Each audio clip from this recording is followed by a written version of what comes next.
Bonjour, vous écoutez bien La Confiture, je suis Sébastien, je suis avec Guillaume. Bonjour à tous. On a appris des trucs et on va vous les transmettre à notre façon parce que n'oubliez pas, la culture c'est comme la confiture. Moi j'aime bien. Pas moi. moi, je trouve ça horrible. Mais alors surtout la culture, la confiture ça va encore, mais la culture pas du tout. Et de quoi allons-nous parler aujourd'hui, Guillaume? Alors aujourd'hui on va rire avec la panique, on va s'amuser avec le baron sanglant, on va s'esclaffer avec le Ku Klux Klan et on va apprendre pourquoi les trains sont toujours à l'heure. Voilà, c'est ça, hyper triste. C'est pour finir, tu vois, sur une petite... Oui, voilà, parce qu'on peut pas être que joyeux. À un moment, Ouais. il faut affronter le monde en face et se rendre compte un peu de sa morosité. Mais auparavant, on va pouvoir bien s'amuser. Avec les paniques. On va commencer par aller dans un endroit pour garder le thème un peu joyeux. Je te propose, on va faire un petit tour du monde des endroits joyeux. Je te propose de nous rendre, alors en 1938, certes, mais à Halifax.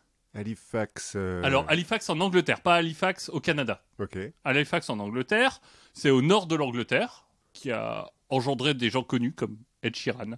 Voilà, c'est la seule personne que je connaissais dans les gens connus de Halifax.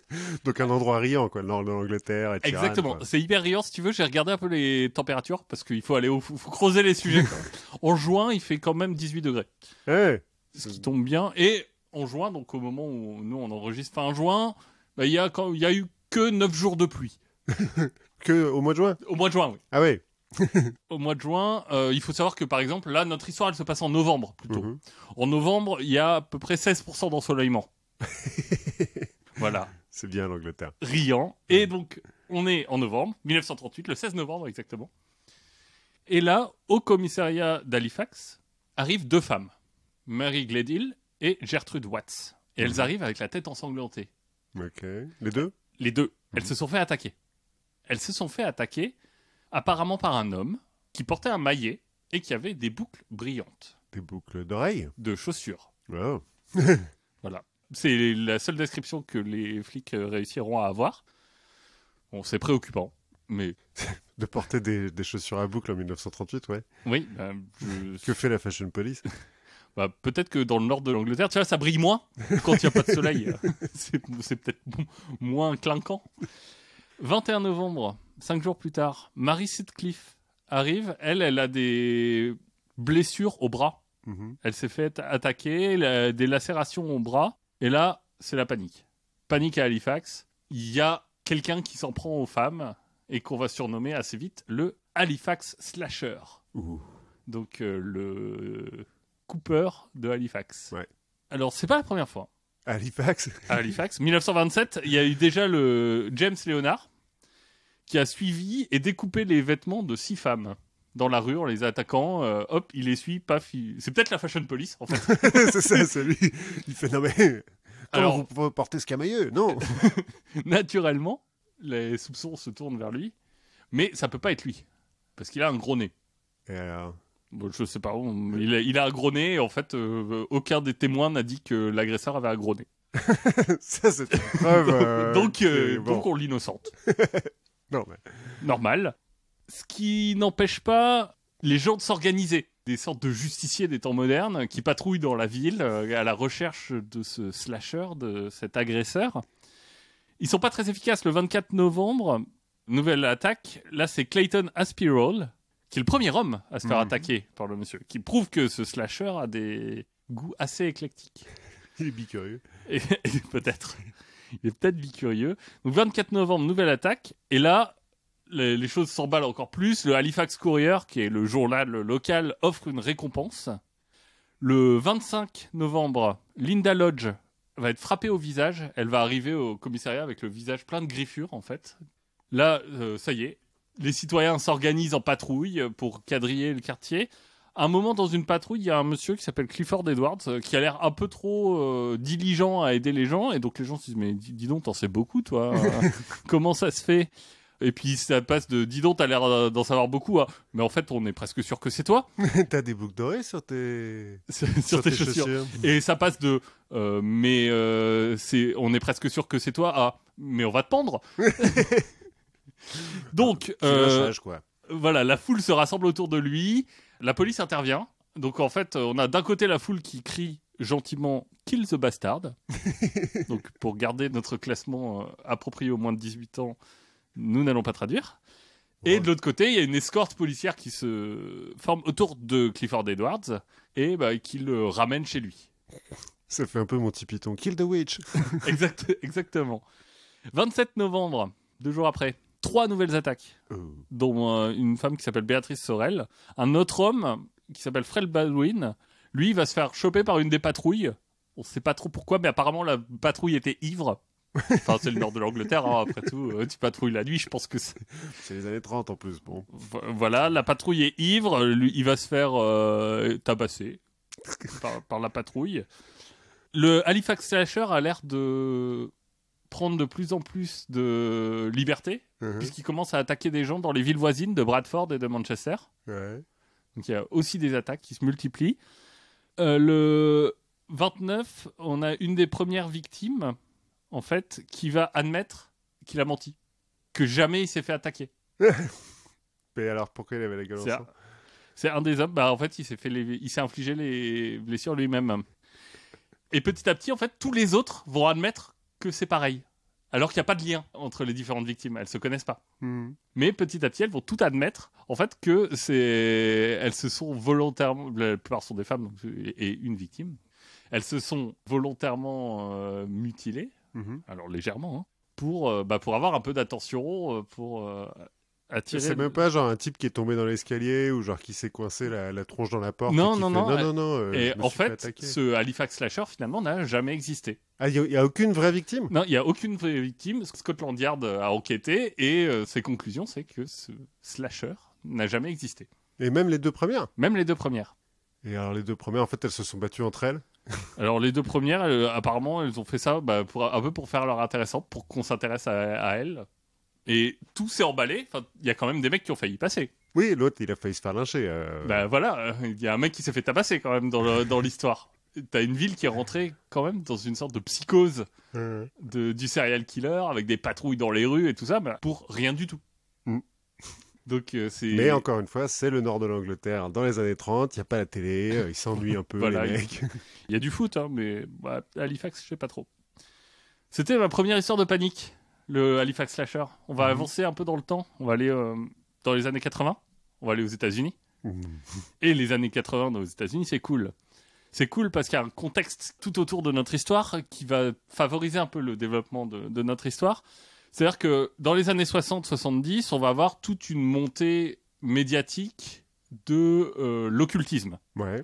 On va avoir des philosophies New Age, du yoga, du paganisme, de la Wicca, enfin... Des trucs de hippie, quoi. Voilà, des trucs de hippie. L'occultisme commence à... On l'avait évoqué aussi avec notre Aleister Crowley. Jim Jones, il faisait pas. Alors Jim Jones aussi, en fait. Jim Jones, si tu veux, c'est un moment où... donc c'est 78, hein, Jonestown, où les gens se suicident. T'as la famille Manson en 69. C'est un moment où l'occultisme, fin des années 60, années 70, c'est un moment où t'as quand même une certaine association qui va se faire entre crime et occultisme. Ouais. Et à côté de ça, on a aussi la montée du satanisme. Alors à la fois... institutionnel, on va dire, mais aussi dans les médias. En tout cas, la montée d'une idée du satanisme. En 69, on a la parution de la Bible satanique d'Anton LaVey, qui est un peu le livre religieux nouveau, ce qui a relancé un peu l'idée du satanisme. Et on reparlera un jour du satanisme politique et de ce qu'il est devenu maintenant. Mais en tout cas, 69, c'est la parution de la Bible satanique. Donc avec, forcément, il y a un mec qui se dit « Ah, je suis sataniste ». Ouvertement, les médias, c'est cool. Oui, c'est un reportage à peu de prix, quoi. Voilà, exactement. On sait que ça va faire de la controverse, on sait qu'il va y avoir des gens qui vont regarder. Enfin bref, c'est du pain béni. Oh là là, maudit. Bien préparé. Exactement. En 71, on a un bouquin assez important qui sort, L'Exorciste. En 73, le film. Donc en fait, là, on est en train de solidifier aussi toute cette imagerie du satanisme, du rituel du démon dans la psyché publique. Bon, en plus, l'exorcisme, au moment où ça sort, il y a des malaises et tout. Oui, ça a eu un impact énorme sur la pop culture et sur la culture pop culture, la culture populaire, ce que les gens pensent à l'époque. Un peu comme plus tard, X-Files aura sur les... un impact énorme et d'un coup, tous les ovnis qu'on voit, enfin tous les rencontres extraterrestres, ressembleront aux aliens d'X-Files. Mais ça n'a rien à voir. Ça n'a rien à voir. Mais donc là, dans ce cas-là, on est un peu dans cette mouvance-là. Le livre et le film sont quand même censés être basés sur une histoire vraie. Ah ouais? Tu Oui. nous avais parlé au moment de l'épisode sur les exorcismes? Il me semble bien. Je crois. Alors, pas de aussi. l'histoire de... Je sais plus, je t'avoue. Ça montre pas Satan sous son jour le plus sympa, quoi. Non, mais alors, de manière générale, hein, je trouve que Satan lui a quand même taillé un il a costard mauvaise presse. pas terrible. Heureusement qu'il y a Lucifer maintenant sur Netflix pour redorer un peu le blason. Entre-temps, entre le film et le livre, il y a un bouquin qui s'appelle Satan Seller, qui est écrit par Mark Manke. Alors, juste avant de parler de Satan Seller, c'est aussi 72 l'année où Anton LaVey sort les rituels sataniques. Donc c'est la suite de sa Bible. Mhm. Donc là, on commence aussi à mettre des histoires de bougies, de pentacles, de trucs Et comme de ça. chèvres. Même si c'est que du symbolisme, hein, chez LaVey, c'est pas le but n'est pas de faire de la magie en soi, mais il y a cette idée de rituel qui commence un peu à apparaître et qui est solidifiée donc par ce Satan Seller de Mike Franke, où lui il explique qu'en fait, dans sa jeunesse, c'était un des plus hauts prêtres de Satan. De quelle église, du coup? Bon, de son église à lui, c'est Du coup, c'est facile d'être le plus haut prêtre. voilà, mais qu'il a fait des rituels avec Charles Manson, Ah, qu'il a fait des orgies rituelles. Enfin, voilà, ouais, bon, normal, quoi. assez dur à vérifier. Oui. Assez dur à vérifier, voire en fait pas possible. Hein. À peu près tout ce qui donne de factuel et de vérifiable n'est pas vérifié, donc. Et en fait, lui, il se présente comme avant j'étais sataniste, j'avais les cheveux longs, j'étais un goth, et j'ai rencontré Dieu. Et, et maintenant, je suis un homme nouveau. Ouais, et c'est important pour moi de témoigner et de prévenir l'Amérique sur les dangers du satanisme et cette culture underground. Attention les parents, vos enfants sont peut-être... regardez Silence des dés, quoi. Alors c'est un peu avant, là, on est en 72, mais...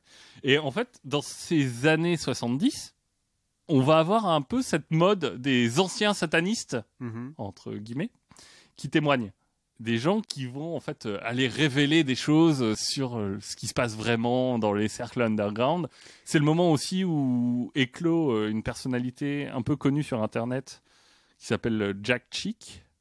Jack Chick, c'est un dessinateur chrétien fondamentaliste. Mhm. Alors c'est très drôle à lire au second degré, mais qui fait en fait plein de pamphlets en BD d'une page sur globalement les dangers des jeux de rôle qui te rendent sataniste, les dangers de la psychologie qui te rendent sataniste et te détournent de Dieu, enfin les dangers de tout en gros. Hein. C'est marrant, c'est un peu comme la scientologie, ça. Les dangers de la psychologie. Ouais, non mais en gros lui il prend à peu près tous les sujets pour dire attention en fait C'est sataniste. en fait c'est sataniste. Attention en fait quand vous faites Donjons et Dragons vous allez finir par vraiment vous métamorphoser en démon. Lui il fait ça de façon très littérale. Hein. Bah oui, c'est Donc logique. c'est assez drôle à lire au second degré. Hein. Je c'est cherche. Jack Chick, voilà pour ceux que ça intéresse, j'en mettrai peut-être un sur Instagram. Et en même temps, dans ces années 60-70, c'est aussi l'explosion d'un autre phénomène, qui est le phénomène des serial killers. Ouais. Et notamment, on en a qui sont un peu comme le Zodiac Killer ou le Alphabet Killer, qui laissent des traces un peu occultes derrière eux. Il y a Ted Bundy, Charles Manson. Charles Manson... Lui, il a tué personne. Lui, il a tué personne. Mais t'as John Wayne Gacy qui se déguisait en clown et qui allait tuer des enfants. Enfin, Ah, c'est de là que ça vient. Et David Berkowitz, qui était très intelligent et qui s'amusait avec la police. Enfin, Ils en parlent il y a une série Netflix aussi là-dessus. Heureusement qu'il y a Netflix. heureusement qu'il y a Netflix qui vont faire une série sur chacun des tueurs en série qui existent. Non, c'est une série sur les mecs qui ont trouvé le mot, en fait, tueur en série, et qui ont Oui. commencé à les étudier. Oui, et c'est à ce moment-là, oui. Je sais plus comment ça s'appelle, j'ai un trou là.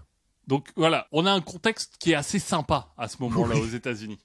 c'est pas que Flower Power, quoi. Il y a aussi les gens qui ont peur du satanisme, et les gens qui ont peur des serial killers. Enfin, Et puis c'est la montée des conservateurs aussi à la fin des années 70. Aussi. Bah, en fait, c'est un moment où il y a une sorte de réaction et de rébellion des franges conservatrices de l'Amérique. C'est les contre-révolutionnaires. Exactement. Le contexte est mûr pour qu'en 1980 sorte un bouquin qui s'appelle Michelle Remembers. Donc Michel se rappelle. Rappelle-toi Michel. Je n'ai pas regardé comment ça s'appelait en français. Enfin, en fait, En français, c'est traduit par complètement autre chose. Oui. Généralement. Par un autre mot anglais, genre no smoking. Ouais, voilà. Et Michel Remembers, c'est écrit par deux personnes. Laurence Pasder, qui est un psychologue, psychothérapeute, quelque chose comme ça. Juste. Un thérapeute hypnotiste. Hypnothérapeute. Un hypnothérapeute, voilà. Et Michelle Smith, qui a d'abord été sa patiente, puis sa femme. Parce que ce qui est bon, d'un point de vue déontologique. Quitte à hypnotiser des gens. Oui, c'est pas faux. J'ai vu des documentaires là-dessus. Donc, sa femme, qui est une ancienne patiente, en fait, ce qu'il fait, lui, c'est un des premiers à faire de la régression sous hypnose. C'est la régression vers tes vies antérieures ou... Alors lui, il se contente de vers ton enfance. D'accord. Ce qui permet de débloquer tout un tas de souvenirs que tu avais refoulés. Enfin... souvenirs, là aussi, entre guillemets. Et donc, dans Michelle Remembers, notre amie Michelle Smith va raconter ce qui lui arrivait dans son enfance, ce qu'elle se souvient grâce à son hypnose, notamment beaucoup d'abus sexuels, de la torture, enfin, elle a assisté... des sacrifices humains. Mais pour rituel, quoi. Mais elle a grandi où? Alors apparemment c'était ses parents. Ses parents qui faisaient ça. Elle a aussi vu Satan. Ouais. Après un sacrifice rituel, il y a eu une invocation de Satan et puis il est venu. Je sais pas, il y avait des il a bu un coup, il y avait des cookies. Salut les gars, je suis Satan. Bon, le bouquin est assez vite discrédité. Mais cette idée d'orgie rituelle, de rituel avec des abus, de la torture, voire des sacrifices humains, continue un petit peu à faire son chemin. C'est marrant ça, quand on veut discréditer des gens, il y a toujours un moment où ils se mettent à manger des enfants. Comme les juifs avec, je sais plus, en Italie.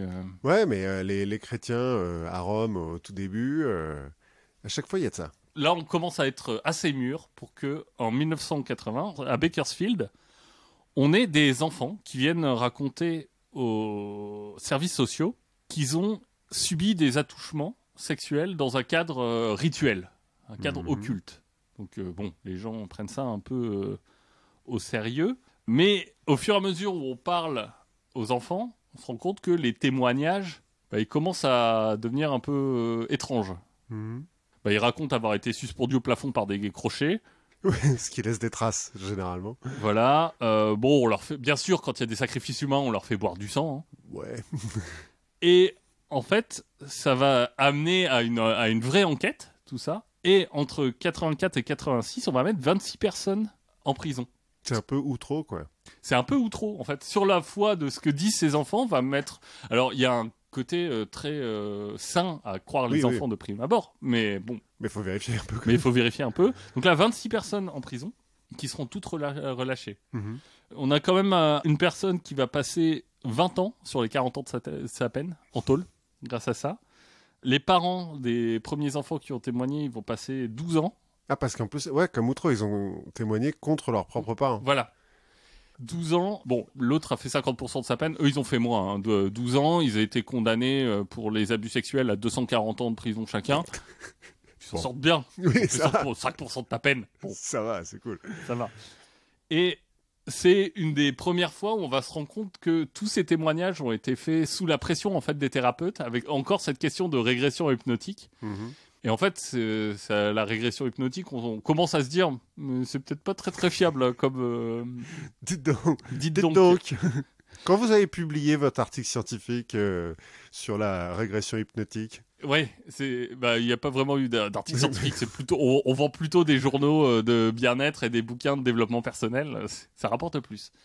L'histoire un peu centrale et emblématique de cette période qu'on appelle la période, c'est la satanique panique, parce qu'on se retrouve en fait avec des cas un peu partout dans les États-Unis d'abus, comme ça sur des jeunes enfants dans le cadre de jardins d'enfants ou de maternelle.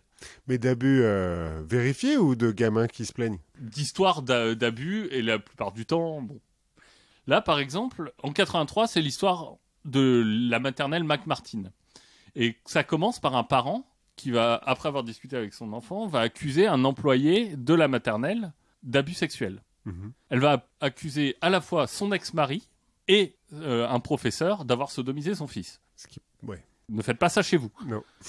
Il se trouve qu'en plus, ce prof, c'est le petit-fils de McMartin, donc, qui a donné son nom à l'école. C'est le fils de l'administratrice. Donc c'est quelqu'un d'important, en tout cas, de la famille. Et... Peut-être un petit peu mis là, pas forcément pour ses compétences, ceci dit. Exactement. Mais en tout cas, la notion de communauté étant importante aux États-Unis, c'est un membre reconnu de la C'est communauté. un notable. Exactement, c'est un notable. Les accusations vont partir de ces histoires de sodomie pour aller vers des tortures, de la zoophilie. Le problème, c'est qu'il n'y a pas de preuves. Donc pas de preuves, pas de procès. Ouais. En tout cas au départ. Mais les policiers, ils vont quand même prendre à cœur un peu leur job, parce que en même temps, on les comprend, hein, des abus sexuels sur des enfants, il vaut mieux être sûr. Oui, puis ça. Enfin, je comprends quand t'es flic. Tu vois, il y a des trucs que je comprends pas quand t'es flic. Taper des gens sans raison dans la rue, bon, ça j'ai un peu de mal. Mais enquêter sur des réseaux pédophiles, ça me paraît dans leur Ouais. lettre de mission. ça va. Là, les flics qui font ça, moi je les aime bien. Hein. Oui, voilà. Bref, les policiers vont quand même pousser l'enquête. Et ce qu'ils vont faire de façon assez maligne, c'est qu'ils vont envoyer une lettre à tous les parents. En disant, on a eu vent que monsieur machin, donc le petit monsieur, c'est pas McMartin, j'ai pas noté son nom d'ailleurs. Bah si, c'est le petit-fils de McMartin. Ouais, mais en fait, il y a une femme entre deux, donc Ouais. tu perds le nom de famille. Donc, on dit qu'il a fait des abus sexuels sur des enfants. Est-ce que vous êtes au courant d'histoires comme ça? Mhm. Voilà. Et donc, on va interroger 400 enfants Mhm. pour savoir. Alors, qu'est-ce qui les interroge? C'est une dame qui s'appelle Kee McFarlane. Mhm. Ou un monsieur, je sais pas. En fait, j'ai juste son nom. Donc, Kee, je ne sais pas. K-E-E. En tout cas, cette personne, qui a des diplômes, hein, notamment son plus haut diplôme, c'est un certificat d'aptitude à la soudure, va... Véridique. Ça peut servir, attends. Prends plein de trucs Voilà. quand tu soudes. Pour mettre les preuves les unes après les autres. Ça Voilà. peut servir.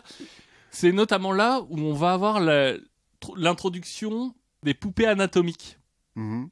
Je te montre une poupée, est-ce qu'on t'a touché là Et de tout un tas de techniques d'interrogation qui vont encourager beaucoup à la fois la supposition chez des enfants, donc qui sont un peu susceptibles, et la suggestion, avec le risque qui se trouve derrière tout ça, qui est un risque de souvenir induit. On en avait déjà un peu parlé quand on parlait de Lucas, et des gens qui commencent à douter de ce qu'ils racontent. Et chez des enfants, et si tu rajoutes des conditions genre hypnose... Ouais, et puis si tout le monde est hyper stressé, s'ils viennent de se faire interroger pendant 2 jours par leurs parents, t'es sûr qu'on t'a jamais touché nulle part. En 84, on a 360 enfants qui déclarent avoir été abusés. Par le même mec. Alors en fait, par 7 personnes du staff. Finalement, quand on se dit, bon, c'est le moment de passer aux charges criminelles, on va se retrouver avec 7 membres du staff, donc, qui sont accusés par 41 enfants. Mhm. On a déjà perdu pas mal. On a perdu un petit paquet. De 321 abus différents. Mhm. Bon, ça commence à... Donc ils sont en phase de 7000 ans en prison. Oui, quelque chose comme ça.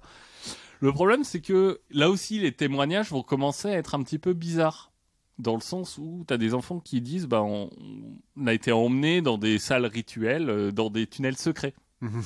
Bon, en fait, on va trouver des souterrains, mais Qui sont pas particulièrement secrets. qui sont pas particulièrement secrets. Quand on les emmène pas par les tunnels secrets, on les emmène en montgolfière. C'est plus simple. Et puis c'est discret. C'est discret. Non, alors, quand on veut être vraiment discret, ce que les enfants racontent, c'est qu'en fait, on les mettait dans les toilettes, hop, on tirait la chasse, et hop, ils étaient emmenés dans les tuyaux jusqu'à une salle secrète.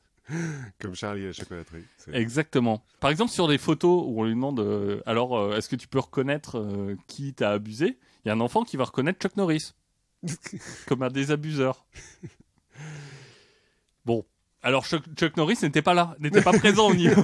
Qu'on soit bien clair. Qu'on soit bien clair. Chuck Norris, t'as rien à voir avec cette histoire. Chuck Norris n'abuse pas les enfants. La mère aussi continue dans ses... Alors, j'allais dire dans ses délires. Bon, elle dit quand même que le prof qu'elle accuse vole dans les airs. Grâce à ces rituels, il faut bien que ça serve à quelque chose. Oui, j'avoue, sinon à quoi bon invoquer Satan? Bon, en creusant un peu, on se rend compte que elle a une grande histoire de problèmes mentaux qu'elle n'avait pas... Elle a oublié de le dire. Elle avait oublié de le dire. Mais on va quand même arriver à 2 procès. Le premier entre le 13 juillet 87 et le 12 janvier 90. Mhm. Donc quand même 3 ans de procès. Un deuxième entre le 7 mai 90 et le 27 juillet 90. Bon, il va y avoir... C'est des procès qui vont être... Tout ce qui peut aller mal va mal se passer. Ouais, tu vas avoir des vices de procédure. Tu vas avoir un mec qui va venir dire que dans sa cellule, il a partagé la cellule avec un des membres du staff qui a avoué avoir violé des enfants pour faire des rituels sataniques, bon, contre des remises de peine. Enfin bref, tout ça c'est faux. Le mec va être condamné pour faux témoignage. Bref, un acquittement général au bout de ces 2 procès. Le principal accusé a quand même passé 5 ans en prison. Sympa. Et puis ça doit être pratique pour retrouver du boulot après. Bah, ce qui est pratique, c'est quand même c'est le petit-fils du fondateur de l'école, donc j'imagine que dans l'école, et encore, Ouais, peut-être pas, hein, parce que la réputation de l'école c'est est un peu en jeu.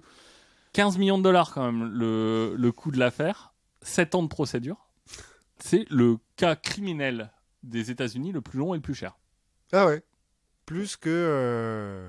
Ouais, j'allais dire Jeff Simpson, mais il était pas si long que ça, son procès. Ouais, non mais ouais. En fait, la fin de ce procès va éteindre complètement la panique. Mais pendant toute cette affaire, qui dure 7 ans hein, quand même, Mhm.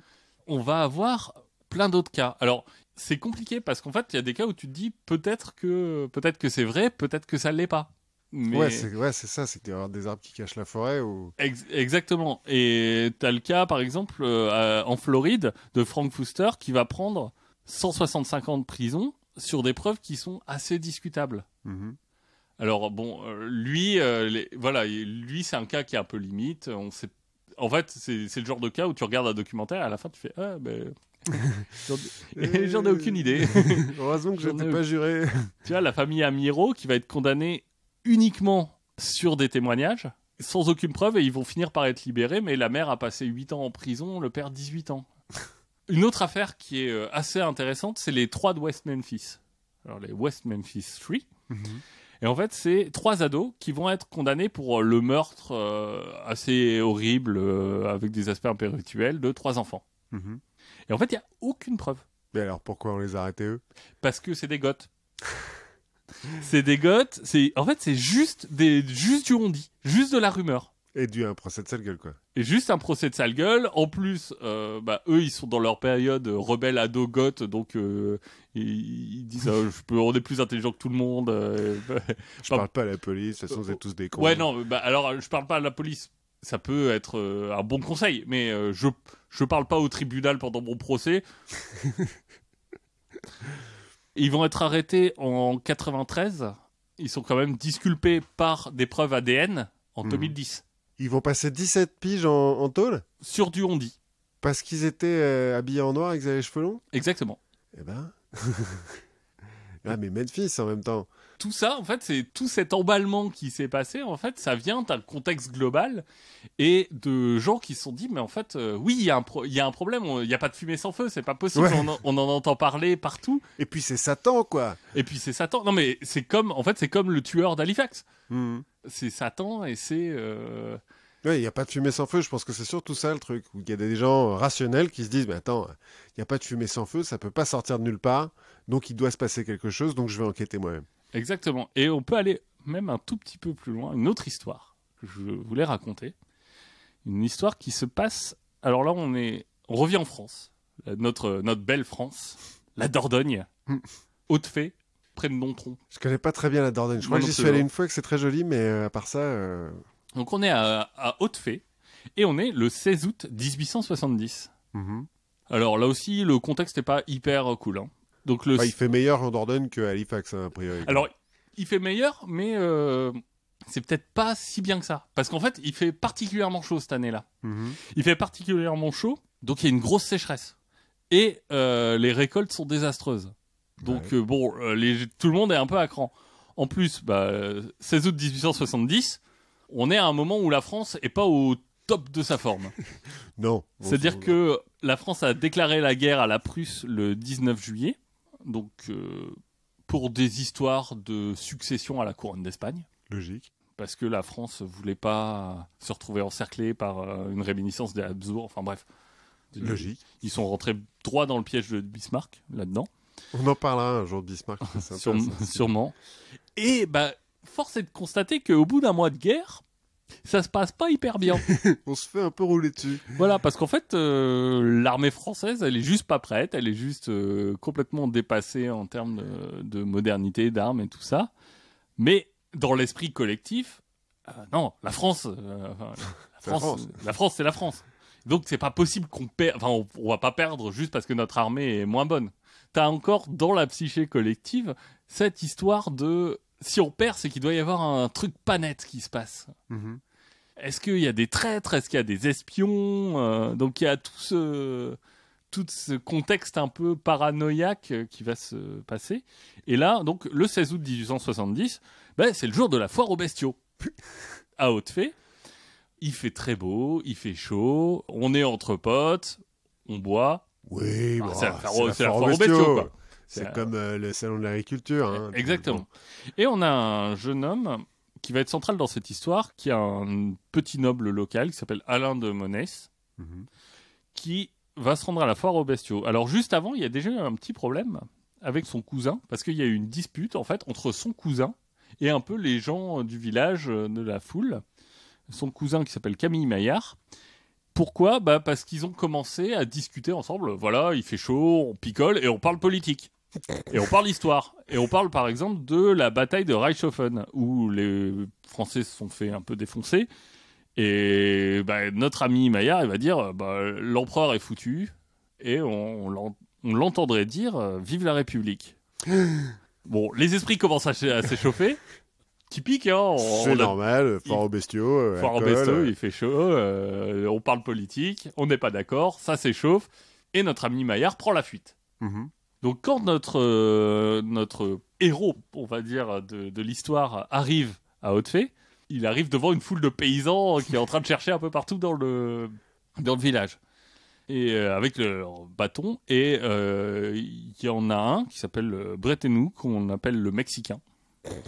Il s'est battu dans la campagne du Mexique de Napoléon quelques années avant. Ouais. Qui lui explique un peu ce qui s'est passé. Ton cousin, c'est un traître. C'est un républicain. Exactement. Et de Monnet, il dit attendez, moi je le connais, mon cousin, il est pas comme ça, c'est un gars bien. Venez, on va le trouver et puis on va vérifier ensemble, on va dissiper un peu le malentendu. La discussion va continuer un peu sur le chemin. Bon, là encore, il fait chaud, les gens ont bu, et la situation va commencer à devenir un peu confuse dans l'esprit de tout le monde. Et en fait, les gens vont commencer un peu à confondre de Monès avec son cousin. Parce que lui, il le défend, et on va dire, mais attends, toi, t'as crié « Vive la République !» Il lui dit « Non, si, on t'a entendu. » Enfin, l'accusation va continuer, il dit « Non, mais moi, je vais m'engager dans l'armée, je vais défendre la France. » Bon... Jusqu'à ce qu'arrivent les premières menaces de mort à l'encontre de Monès et les premiers coups. Bon, là, ça sent plus très bon. Jusqu'à ce qu'un cri fende la foule d'un dénommé Buisson qui dit « Il faut le pendre, il faut le brûler ». Voilà, sympathique la foule. Alain de Monès est complètement submergé par la foule et là arrive un premier sauveur, le curé du village. Ah, heureusement qu'ils sont là, ceux-là. Voilà, le curé du village qui arrive avec un pistolet et qui dit « Wow, gangsta curé, vous touchez à personne sur mon territoire, ici c'est moi qui fais la loi. » Non, en gros, il va leur dire « Bon, ça doit être un malentendu, ce que je vous propose, venez au presbytère et on va boire à la santé de l'empereur. » Ah merde, il avait bien commencé, puis là, il jette de l'huile sur le feu et tout, il les refait picoler. Donc il y a une partie de la foule qui part avec lui. Ça se refuse pas, un verre gratuit. Voilà, un verre gratuit au presbytère, ça se refuse pas, puis c'est la santé de l'empereur, c'est important. On va avoir deux autres amis de Monès qui vont intervenir pour essayer de virer les gens qui restent. Bon, c'est pas assez fort, ils vont aller chercher le maire, Et ils vont arriver avec la foule globalement presque devant chez lui. Et lui il va dire oh là là, mais dis donc, j'ai de la vaisselle un peu fragile chez moi. Je veux pas mettre tout ce jour-là chez moi. Donc restez dehors. Ce qui n'est pas un signe très positif pour De Monès. Et ce que les autres membres de la foule vont voir comme de la passivité. Parce qu'ils sont venus en disant Monsieur le maire, on a attrapé un traître, il faut s'en occuper. Et lui dit pas mon problème. C'est-à-dire qu'il est républicain aussi. C'est surtout qu'on se dit les autorités veulent pas s'en occuper, on va faire le boulot nous-mêmes. Ah, j'ai cru qu'ils allaient lyncher le maire aussi. Non. Le maire, il est quand même bien aimé de la communauté. Donc, les gens prennent les choses en main. Et là, ça va commencer un peu à se corser. C'est-à-dire qu'on va essayer de le pendre à un cerisier. Bon, tous les gens qui ont essayé déjà de pendre d'autres personnes savent qu'un jeune cerisier, c'est pas terrible. Les branches cassent. C'est ce que j'allais dire. Le cerisier, c'est erreur de débutant. Donc, finalement, on va le battre à mort. Mais il faut pas aller trop vite. On a Chambord qui est un peu pris le rôle de chef de groupe qui va dire avant de faire périr le Prussien, il faut le faire souffrir. Donc on va le traîner. On va le traîner dans l'atelier du maire. Le maire qui est maréchal Ferrand. Oui. On va l'attacher par des sangles sur le travail affairé. Donc là où on met d'habitude les chevaux. Donc là on va l'attacher et on va commencer à le tabasser. Il y a son serviteur, parce qu'il est noble le mec, il y a son serviteur qui va arriver, qui va essayer de le délivrer pendant que les mecs sont sortis picoler. À un moment, ils s'arrêtent, ils vont picoler, c'est fatigant. Faut faire des pauses. Hydratez-vous quand vous tabassez des gens à mort. Mais ils vont pas aller assez vite pour le libérer, la foule revient, les gens s'en aillent, et il va prendre notamment un coup de balance accrochée sur le crâne. Une balance accrochée, c'est une balance que tu tiens à la main et que... Ah oui, d'accord. Je crois que c'était une balance pour peser les chevaux, je me suis dit, oula. Non, c'est pour peser, oui, tu peux peser plein de trucs. Mais là, il va en prendre un coup sur le crâne, il tombe inanimé, on le croit mort. Bon. Le maire va finir par intervenir en disant c'est chez moi. Ouais. Donc, on va l'emmener dans une étable à moutons. Alphonse de Monnet, lui, a commencé à reprendre ses esprits et dit non, mais attendez, c'est un malentendu. Il est enfermé dans l'étable. La foule est à l'extérieur. En fait, le maire les a fait sortir et il l'a mis, lui, dans l'étable. Il lui dit mais attendez, payez-leur un tonneau de vin de ma part. On va arranger les choses. Les choses s'arrangent pas. Bizarrement, remettre de l'alcool dans cette... Bizarrement, la foule va attaquer l'étable, faire péter la porte et le récupérer. On va essayer de l'écarteler. Bon, ça marche pas. On arrive juste à lui retirer ses chaussures. Mais je pense que ça fait mal quand même. Non, mais c'est comme le cerisier, l'écartèlement, ça s'improvise pas, quoi. Voilà, et c'est à ce moment-là que notre ami de Monès, a priori, va mourir sous les coups de la foule. Ah ouais, donc lui, il s'est vraiment fait lyncher, quoi. Il s'est vraiment fait lâcher, c'est-à-dire qu'il est mort sous les coups de la foule, qui n'avait aucune arme tranchante. Ah, genre sur les coups de poing et coups de pied, quoi. Coups de poing et coups de bâton, ouais. Finalement, ce qu'ils vont faire, une fois que il est a priori mort, on va l'emmener sur une mare à sécher, sécheresse, tout ça, et on va faire brûler son cadavre. On a aussi des rumeurs de cannibalisme. Les gens auraient bouffé son corps. Les gens auraient bouffé son corps. En fait, ça viendrait d'une phrase qu'aurait prononcée le maire de Haute-Fère au moment où on veut le faire rentrer chez lui, où il disait « Faites ce que vous voudrez, mangez-le si vous voulez ». Qui donnera le titre d'un roman de Jean Telet, qui est consacré à cette affaire, qui s'appelle « Mangez-le si vous voulez ». Ça se lit très vite, c'est... Bon, je vous ai un peu spoilé le truc du coup, mais... Bon, il meurt à la fin, ouais. Il meurt à la fin, mais il n'y a pas de preuve, en fait, du cannibalisme. Bon, attends... Jean Telet aussi raconte qu'on a essayé de le ferrer à un moment. Ouais, c'est ce que je pensais. Mais ça, j'ai pas vu de... Je l'ai lu dans le bouquin de Telet, mais je l'ai pas... j'ai pas lu d'autres preuves ailleurs. Donc, je ne sais pas. Le problème, c'est que cet événement, il va être connu et public, et les gens vont s'en vanter. D'avoir participé au lynchage d'un mec... D'un Prussien. Ils ont fait leur devoir de patriote. Ouais. À cette psychose du Prussien et cette bravoure des paysans va se faire contrebalancer une autre psychose. En fait, du coup, les gens un peu nobles, un peu le système, l'élite, vont avoir un peu peur de jacquerie paysanne, parce que ça y ressemble quand même pas mal. Tout le monde va se crisper. L'autopsie qui va être faite va montrer qu'en fait, il était encore vivant quand on l'a brûlé. Voilà, et dans l'autopsie, on va montrer des pierres avec de la graisse humaine dessus. Enfin bref. Au final, 21 condamnations, 4 condamnations à mort. Pour les lyncheurs. Pour les lyncheurs. À l'époque, ça va devenir une sorte d'histoire un peu nationale. Au point que, à un moment, on parlera de rayer le village administrativement. C'est-à-dire de dire, bah, en fait, non, on va le rattacher à la commune de Nontron, et puis ce village n'aura plus d'indépendance. Le maire va se faire punir, on va lui retirer son mandat. Mais on a quand même un mec qui s'est fait lyncher, tabasser, juste pour rien. Pour rien. Juste dans la foule. Moi, ça m'a un peu marqué, toutes ces histoires, parce que... Alors moi, je fais certainement beaucoup moins de manifs que toi ou que certains de nos auditeurs, mais il y a quand même toujours ce mouvement un peu de rumeurs qui circulent, de choses qui s'emballent. Tu sais pas pourquoi, dans ces temps un peu difficiles, je vous enjoins à être un peu critique de ce que vous entendez. Parce que une foule, en fait, alors il y a des gens qui disent que le QI d'une foule, c'est le QI du plus bête divisé par le nombre de personnes. Mais ce genre de rumeurs qui se propagent, on ne sait pas comment, cette panique, faites-y attention.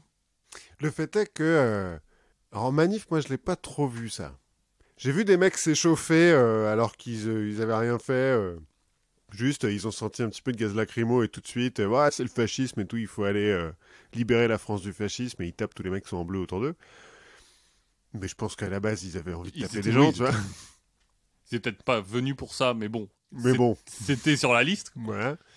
J'ai jamais trop vu de trucs comme ça. Par contre, j'ai eu 2 ou 3 fois en manif, ou dans des gros rassemblements comme ça, des moments où tu te dis, là, si ça dérape, s'il y a quelqu'un qui dit une connerie, il y a bousculade, il y a 15 morts, quoi. Ouais, ou des rumeurs de tiens, à l'avant de la manif, il s'est passé tel truc, En juin, là, quand il y a eu un rassemblement antiraciste sur la place de la République où Génération Identitaire a mis une banderole... Sur le racisme anti-blanc. Ouais.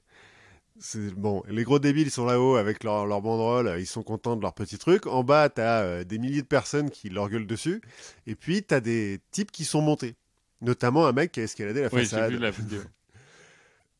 Les autres mecs qui sont montés, je pense qu'ils sont montés par, on sait pas trop, mais bon, ils sont apparus sur le toit, donc je pense qu'ils sont montés par un des immeubles.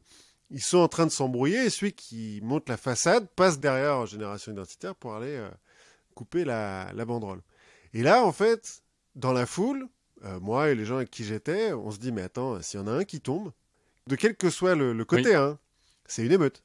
Ça finit en émeute, on crame la moitié du quartier et c'est foutu. Et en fait, là, ouais, tu te dis, ouh merde, une foule c'est bête, on a oublié ça. Oui, et encore là, il y a des éléments un peu tangibles, même si en fait, si tu vois un mec qui tombe, tu sais pas pourquoi, comment il est tombé, voilà. On savait même pas, à la base, la banderole. Mais tu peux même très bien avoir la rumeur, en fait, de dire, il y a le mec qui l'a décroché, s'est fait tabasser par les flics en descendant, ou tout ça, qui se répand. Et... Ouais, ça suffit. Et donc, ouais. Faut faire attention à tout donc, ça. attention, la foule, c'est grisant. Gardez votre esprit critique quand même. Voilà. On va continuer en parlant d'un type pour qui l'esprit critique, c'est pas la qualité principale. Hein. Donc, le baron sanglant. Ah. Parce que je me suis dit que comme tu allais parler de satanisme, il fallait qu'on parle un peu de bouddhisme. Oui, oui, et puis le baron sanglant, j'imagine que c'est parce que c'est le premier à avoir créé la banque du sang un peu partout et que c'est un bienfaiteur de l'humanité. Non, mais alors, non. Mais par contre, il était vraiment bouddhiste. D'accord. Le baron sanglant, en fait, c'est l'héritier d'une baronnie allemande qui va devenir Khan de Mongolie et généralissime du Bouddha vivant. D'accord. Un parcours assez direct. Logique. En fait, c'est un type qui s'appelle Roman von Ungern. Le baron Roman von Ungern, c'est comme ça qu'il est connu. D'accord. Il est connu notamment parce qu'il apparaît dans Corto Maltese en Sibérie, qui est donc un album de Corto Maltese qui se déroule en Sibérie, hein, pas non plus... Et où, après s'être battu contre un certain nombre de types, enfin battu ou d'avoir rencontré un certain nombre de types qui ont vraiment existé, Corto Maltese se retrouve prisonnier du baron von Ungern, qui va le libérer parce que déjà dans la BD, il est un peu fêlé. Hugo Pratt aime bien les personnages romantiques, et il est extrêmement romantique, von Ungern, quand tu regardes pas les détails. Parce que quand tu regardes les détails, bon, c'est quand même un gros psychopathe, hein, mais... Et donc, dans la BD, c'est cool, quoi. Il a une mission sacrée, il part à la recherche de la gloire et de sa mort, je crois, un truc comme ça, quand il part à l'attaque. Enfin, bon... C'est un tueur de trolls, quoi. Ouais, si on veut. C'est un peu... Voilà, la référence qui va parler à tout notre public.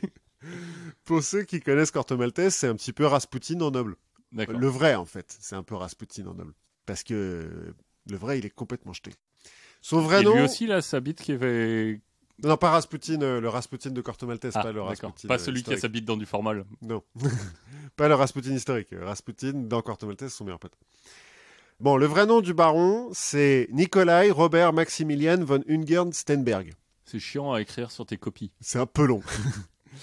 Il est né le 29 décembre 1885 en Autriche, mais en fait, il est élevé en Estonie parce que la famille von Ungern-Sternberg, qui est une famille allemande donc, mais fait partie de la minorité allemande dans les pays baltes. D'accord. Il y a une espèce d'enclave où ils sont presque tous nobles, et puis bon, ça se passe bien. Alors, au Moyen-Âge, l'Allemagne n'existe pas. Au 19e siècle, c'est l'Empire russe qui contrôle les pays baltes. D'accord. Mais un peu avant, ça a été la Suède. Enfin bon, ils ont un peu changé d'allégeance, mais eux sont toujours allemands. La famille von Ungern, je dis au Moyen-Âge, parce qu'elle a priori été fondée au Moyen-Âge. On fait remonter ça à un chevalier hongrois, Ungern, hongrois, un certain Hans, vers le XIIIe siècle, qui a dû s'illustrer puisque, alors, soit dans les croisades, soit dans les guerres d'évangélisation d'Europe de l'Est, quand on tapait les Slaves pour qu'ils deviennent chrétiens, parce qu'il est anobli par l'évêque de Riga, en Lettonie. D'accord. Donc von Ungern. Stenberg, ça va être ajouté un peu plus tard, au XVIe siècle. Bon, dans la famille, il va y avoir des chevaliers teutoniques, il va y avoir des chevaliers brigands aussi, un petit peu comme Goetz von... Berlichingen. Voilà. Au 16e, 17e, par exemple, on a un certain Heinrich von Ungern, qu'on surnomme la Hache, D'accord. qui va être champion de tournoi. Et poète. Non. non. Enfin, poète de la Hache. Peut-être, voilà, C'est exactement. comme le poète du ballon, quoi. Tu vois, il fait un peu la tournée des tournois en France, en Angleterre, en Italie et tout, machin. Bon, il va finir Mort. coupé en deux. On a un certain Raoul von Ungern aussi, qui est chevalier brigand. On a un Pierre von Ungern, qui est corsaire dans la mer Baltique. Au 18e, on a un William von Ungern, qui se fait nommer le frère de Satan, parce qu'il est alchimiste. D'accord, donc c'est une famille de prix Nobel. Voilà, c'est un peu ça. Et le grand-père de Roman sera corsaire dans l'océan Indien. Il finit par se faire arrêter par les Anglais, qui le remettent aux Russes en lui disant « Vous nous l'envoyez loin ». Ce qui est faisable en Russie. Oui, il est envoyé en Transbaïkalie. Et entre l'Inde et la Transbaïkalie, en gros, c'est l'est de la Sibérie. C'est autour du lac Baïkal. C'est à l'est du lac Baïkal. Ouais, enfin, c'est... Oui, c'est... C'est entre le lac Baïkal... C'est juste avant quand tu arrives en voiture, en 1908. Ça, tu tournes à droite. Non mais, la Transbaïkalie, on va en reparler. C'est entre le lac Baïkal et Vladivostok, quoi, plus ou moins. Oui. Donc ça touche la Mongolie et la Mandchourie, notamment. Ça a son importance. Bref, entre l'Inde et la Transbaïkalie, le grand-père, il va devenir bouddhiste. Et quand il revient plus tard en Estonie, il va transmettre sa nouvelle religion à son fils et donc son petit-fils. Alors, vite fait, hein, ils sont quand même chrétiens à la base, mais puisqu'ils sont nobles et tout. Des chrétiens bouddhistes. Pour les apparences, ils sont chrétiens, mais chez eux, ils font des rituels bouddhistes, quoi. D'accord. Bon. Ouais, un peu bobo, quoi. Ouais, c'est un peu bobo. Bah, c'est la fin du 19e, début 20e siècle, c'est un peu à la mode, c'est un peu cool, quoi. De faire un truc comme ça. Bref. Bon, on a quand même une branche un peu plus raisonnable, hein, des von Ungern, qui sont la noblesse germanique normale. Non, mais ils sont tous comptables. Ils sont chambellans, il y a des écrivains, enfin bon, des mecs normaux, quoi. Bref. Roman, il se prétend descendant de Batukan, le petit-fils de Gengis Khan qui a fondé la Horde d'Or et qui a effectivement envahi la Hongrie, à un moment donné. Il se prétend aussi descendant d'Attila le Hun. Comme tout le monde. Comme tous les Hongrois, plus ou moins. Bon, ses parents divorcent à 6 ans, sa mère se remarie à 9 ans à un autre noble allemand, balte, enfin le même genre de truc. Elle est noble aussi, hein. On sort pas de nulle part. Oui. C'est pour ça que j'ai fait un petit peu de généalogie, pour montrer d'où il vient, quoi. D'accord.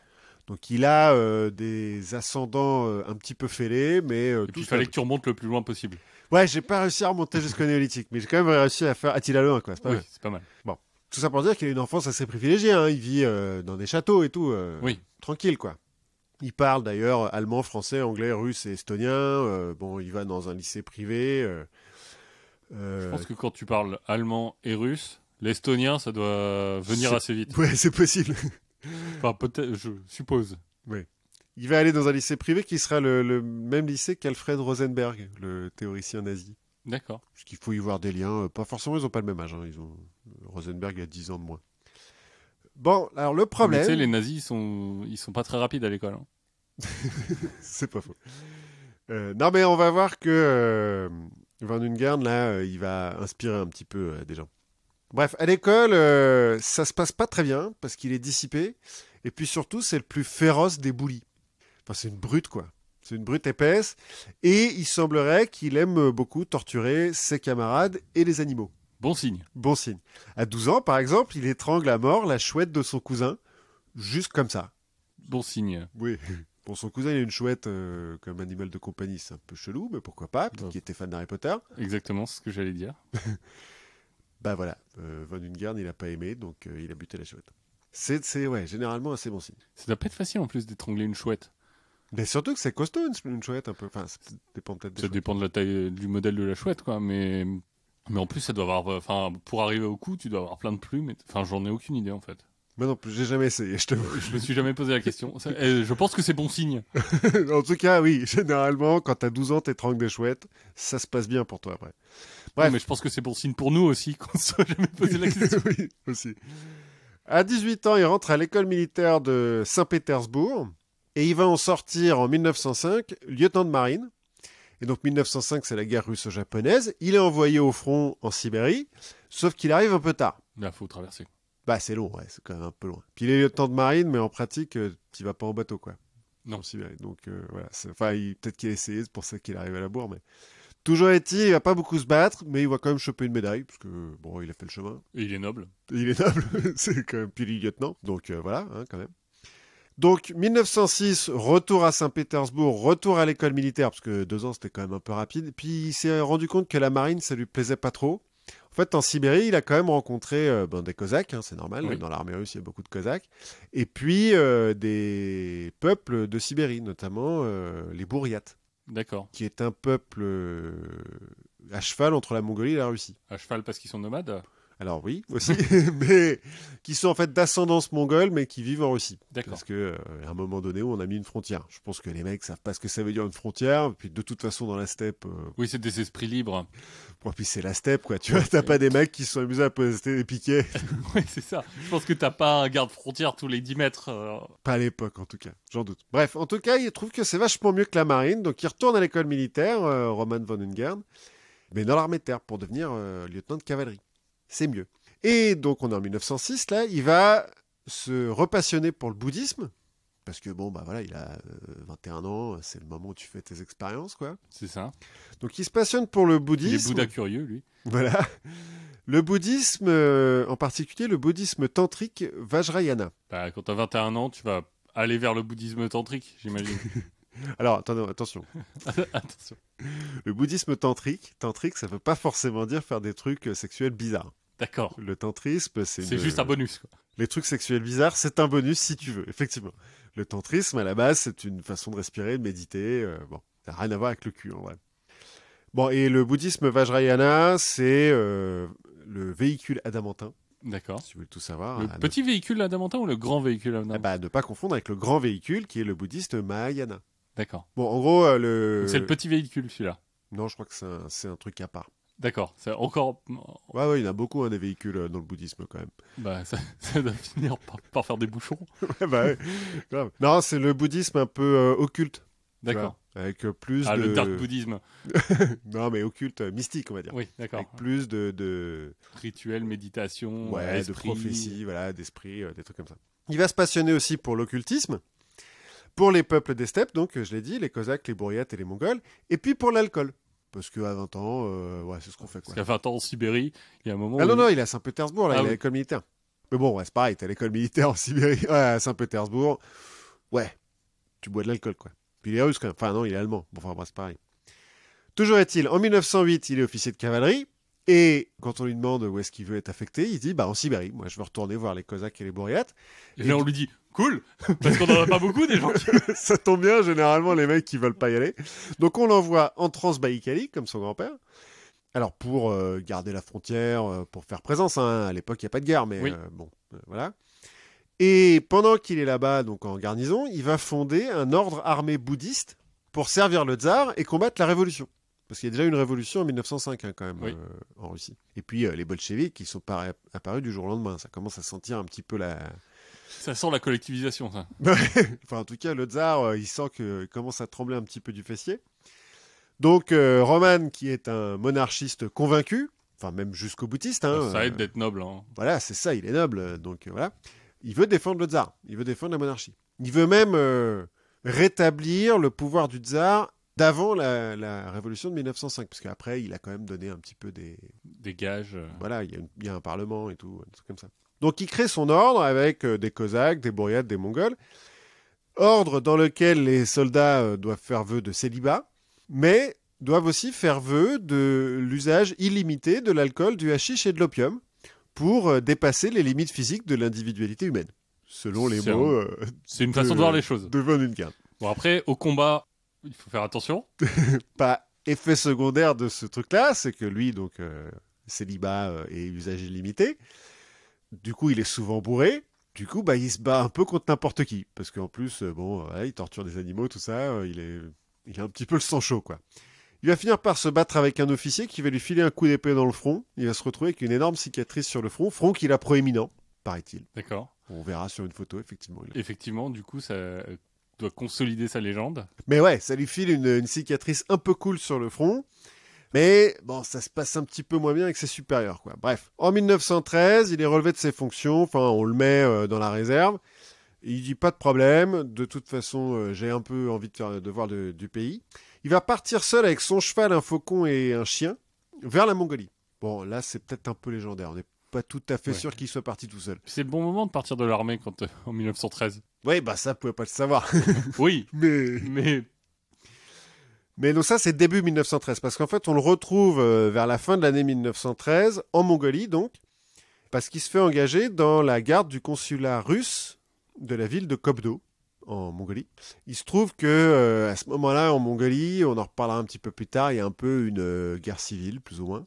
Lui, il aimerait bien se mettre du côté des Mongols, parce que dans toutes ses études sur le bouddhisme, tout ça, il a vu passer le nom de Gengis Khan, et il s'est dit que ce serait peut-être ça qu'il faudrait faire. C'est peut-être ça son ambition. Voilà, avec son ordre armé bouddhiste, ce serait de recréer la horde de Gengis Khan pour purifier par le feu l'Europe, parce que maintenant, c'est plus qu'un tas de communistes et de juifs. J'ai oublié de dire qu'il est extrêmement antisémite, parce que bon... Dans la noblesse russe. Allemande russe. Allemande et russe. Allemande et russe. Ouais, bon. Il est un petit peu déçu, mais il s'imprègne un petit peu plus de la culture mongole et il se dit il faudra que j'y retourne quand même à un moment donné. Mais, comme tu le disais, 1914... Ah non, il y a un autre truc que j'ai oublié de dire, c'est qu'il a arrêté de boire de l'alcool aussi. Quand il arrive à Bogdo, là, il arrête avec le côté on boit comme on peut. Parce que... On garde l'opium et le hashish, mais l'alcool... Non, plus d'opium, plus de hashish, plus d'alcool. Maintenant, il a un Straight but. age. Voilà, parce qu'il a un but. Gengis Khan, on purifie par le feu, tout ça, attention. Bon. Mais donc, comme tu le disais, 1914, bon, un petit événement qui vient troubler la carrière de Roman, la Première Guerre mondiale. Comme il est lieutenant de cavalerie, il est envoyé au front, hein, oui. C'est normal. En même temps, ça lui fait plaisir, parce qu'il n'a jamais vraiment vu la guerre. Et qu'il aime se battre. Donc, il est envoyé en Galicie, à la frontière autrichienne, dans un régiment de Cosaques. Bon, il va pas vraiment se couvrir de gloire, mais il va quand même choper 4 médailles. Hein. Oui, c'est pas mal. Déjà survivre, c'est pas mal. Déjà survivre, c'est pas mal. Non, mais apparemment, il mène lui-même les charges de cavalerie, alors qu'il est officier, t'es pas obligé.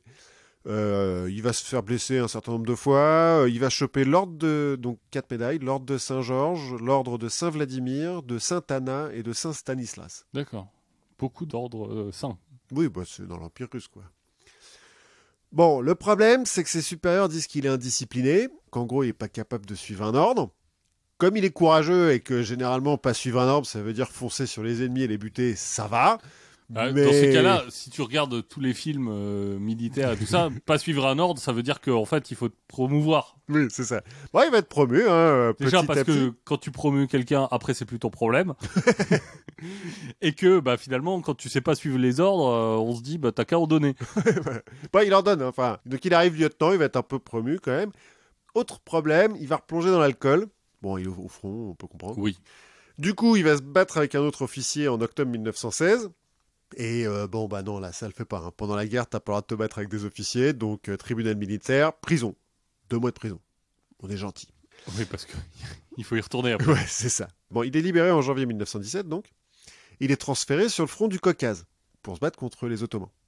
Bon, puis février 1917, révolution. Mais révolution républicaine, donc ça va encore. Il veut bien continuer à se battre pour l'armée russe, puis l'armée russe n'est pas encore sortie du conflit vraiment. Donc il se bat sur le Caucase et il rencontre un certain Grigori Semenov, qui est alors capitaine des Cosaques, qui lui aussi se prétend descendant de Gengis Khan. Bon, alors lui, il est à moitié bourriate, donc il a effectivement du sang mongol. Oui, et donc j'imagine qu'il y a 83% de la population mongole qui descend de Gengis Khan. Ah, si tu les écoutes, 98 même. Mais en vrai, je crois qu'il y a vraiment une grosse partie de l'Asie centrale qui a des... Alors, en même temps, c'était il y a longtemps. Hein.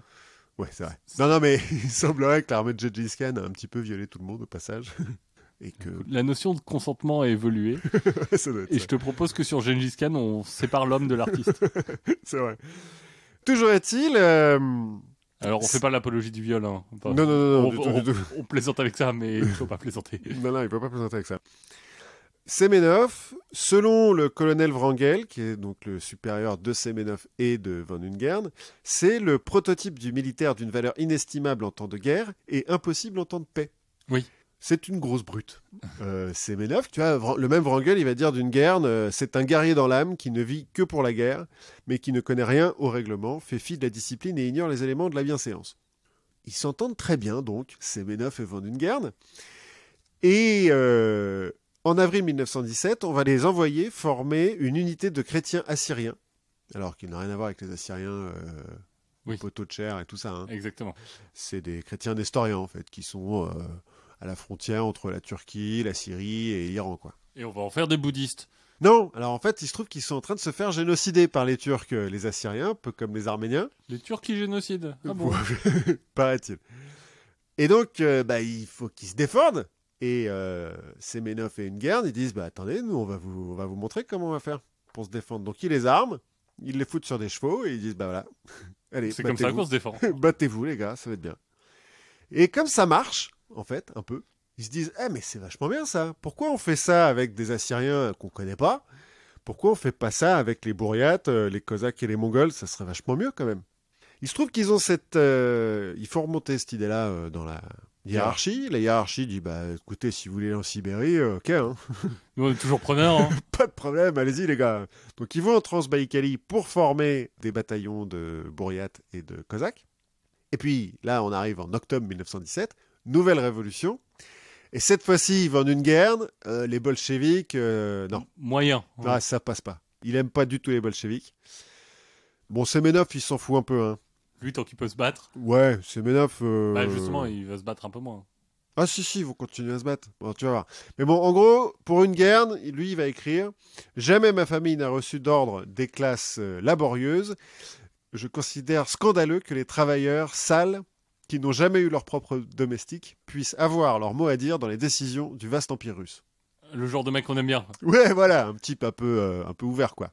Non, Semenov, c'est un peu de l'opportunisme, quoi. Bon, il aime pas les bolcheviks, hein, il aime pas les juifs non plus, parce qu'il aime bien les protocoles des sages de Sion.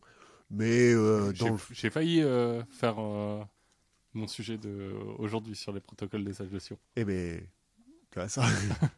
Non, mais juste, il l'a lu, il aime bien. Mais en soi, Semenov, il a pas d'idéologie, quoi. Il vit pour lui. Il se bat, quoi. Oui, il se bat, il aime bien se battre.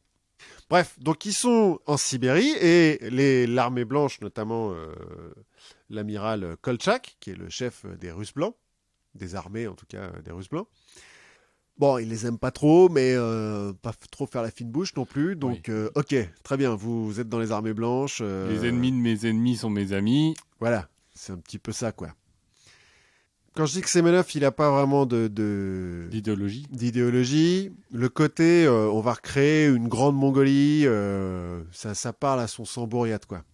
Puis je pense que ça parle un petit peu à son sang de attention, créer un nouveau pays, c'est moi le chef, et donc du coup, bon, ok, d'accord, on va faire ça. Et donc du coup, je pourrais décider d'aller me battre où je veux. Ouais, c'est un petit peu ça.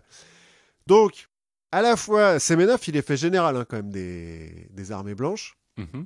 Donc, il fait monter aussi en grade von Ungern, qui doit être colonel à ce moment-là, ou un truc comme ça. Ils jouent un petit peu sur les deux tableaux, les mecs.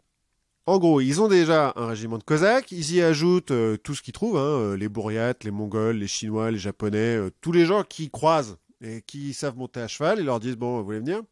Parce que sinon vous butez. Donc, Oui. donc vous voulez venir? Bah, les mecs qui viennent, hein, il y en a beaucoup qui viennent.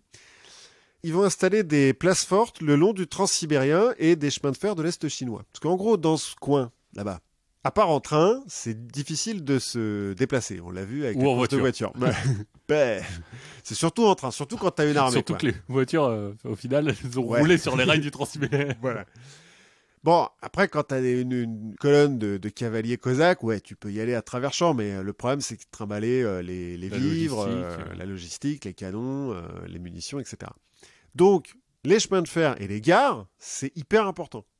Et donc, les mecs, là, Semenov et Ungern, ils vont s'installer sur des gares, sur des endroits où il y a des croisements, quoi. Oui. Semenov, il va s'installer dans une ville qui s'appelle Chita, avec son armée qui va appeler le détachement spécial mandchou. Qui est la capitale de la Transbaïkalie, Chita. Oui, c'est possible maintenant. Non, là aussi, c'est parce que j'avais révisé pour cette course de voiture. Oui. Je suis pas incapable de dire comme ça. Ah oui. Voyons. Voyons. Je connais bien le canton de Chita. Non mais oui, c'est à peu près ça. Et Ungern va s'installer à Daouria avec sa propre division qui va appeler la division de cavalerie asiatique, qui sera plus tard nommée la division sauvage. Ouh. Ouais, c'est un petit peu... Un petit peu wild. C'est un petit peu wild. Donc ouais, c'est des nœuds ferroviaires, les deux trucs. Et donc, pour s'installer là-bas, au début, ils battent l'armée rouge. Et, au début en tout cas, ils ont le soutien du Japon, de la France et de l'Angleterre qui, dès que l'Allemagne a capitulé, ok, c'est bon, on continue, on va les taper du bolchevique. Hein. On dit que la Première Guerre mondiale, elle s'est arrêtée donc le 11 novembre 1918. C'est pas tout à fait vrai. Les soldats, ils se sont battus jusqu'en 1919. Oui, et puis, mais c'était pas en France. Non, bah enfin bon...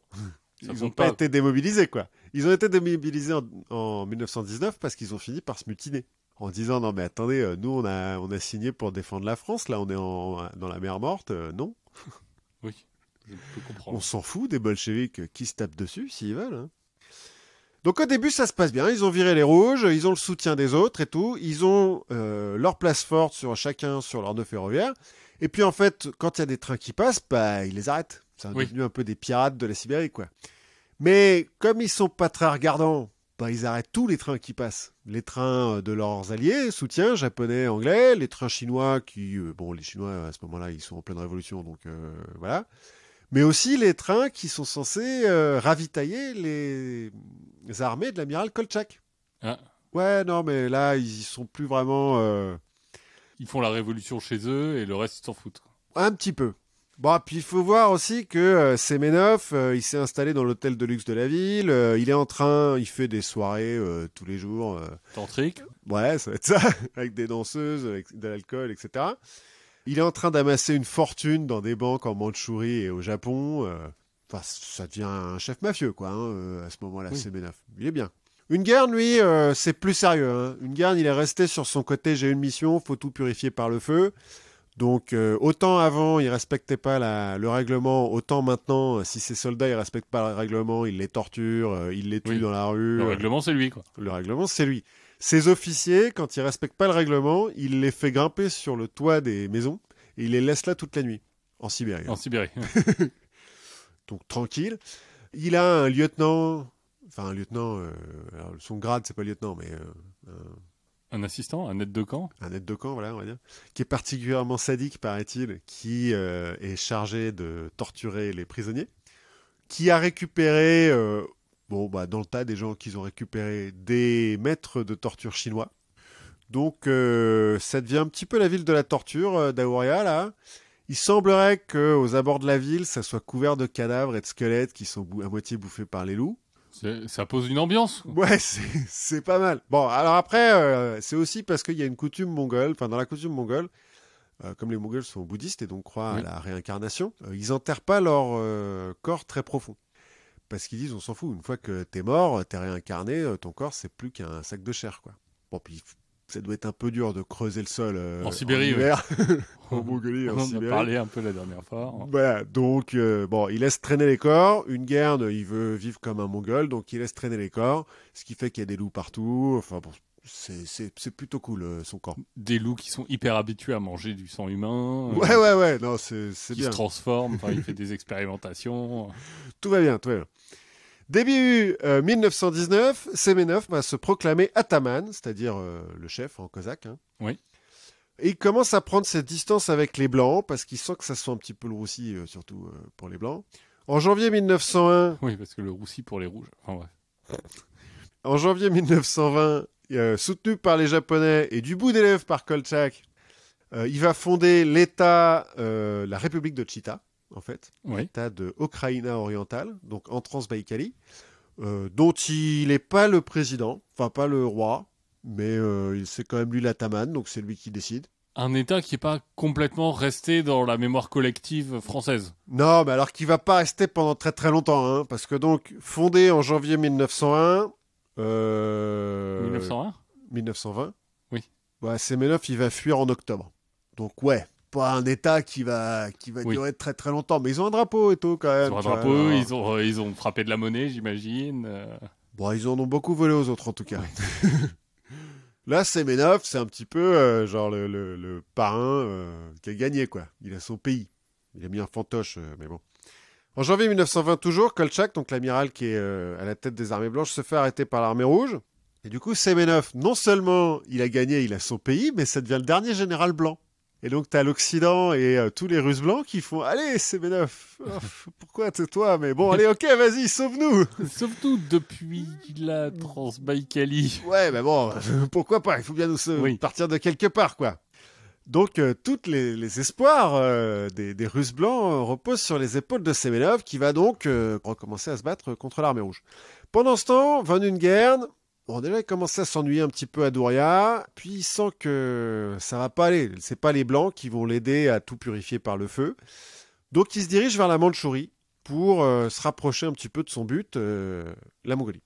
En juillet 1919, il va se marier avec une princesse mandchoue, pour s'allier un petit peu l'alliance avec les monarchistes chinois, puisque donc, j'ai dit, il y a eu une révolution en 1911 en Chine. Donc, le dernier empereur, tout ça. Oui, c'est possible. Ça doit être à cette époque-là. Oui. Toujours est-il, c'est plus l'empereur qui dirige et c'est une république un petit peu... Même si en Mandchourie, c'est pas là que les Japonais vont remettre un empereur fantoche. Bah si, c'est ça, ou je sais plus lequel c'est le dernier empereur. Dans le Manchukuo. Ah. Si, je crois, ouais, voilà. Et donc, en gros, c'est la dynastie Qing, qui venait effectivement de Mandchourie, d'ailleurs, qui se fait renverser en 1911, et puis on met une république, faut le dire un peu vite, hein. Mais c'est le bordel, là, à l'époque. Oui, une république comme chez les soviets aussi. Oui, c'est vrai, remarque. C'est vrai que, bon, finalement, tout est une république, si on y pense. Donc ça, juillet 1919, il se marie avec sa princesse mandchoue. Bon, il parle pas le mandchou, hein. Il parle beaucoup de langues, mais il parle pas le mandchou, et elle parle pas le russe. Donc ils parlent en anglais ensemble. Mais c'est pas très grave parce qu'il va pas rester très longtemps. En avril 1920, les Blancs, c'est foutu, hein. Kolchak s'est fait exécuter, il y a plus d'armée blanche. L'armée rouge avance sur la Sibérie, sur Semenov, en fait. Les Japonais se barrent. Et du coup, une guerre, il dit, bon, allez, c'est bon.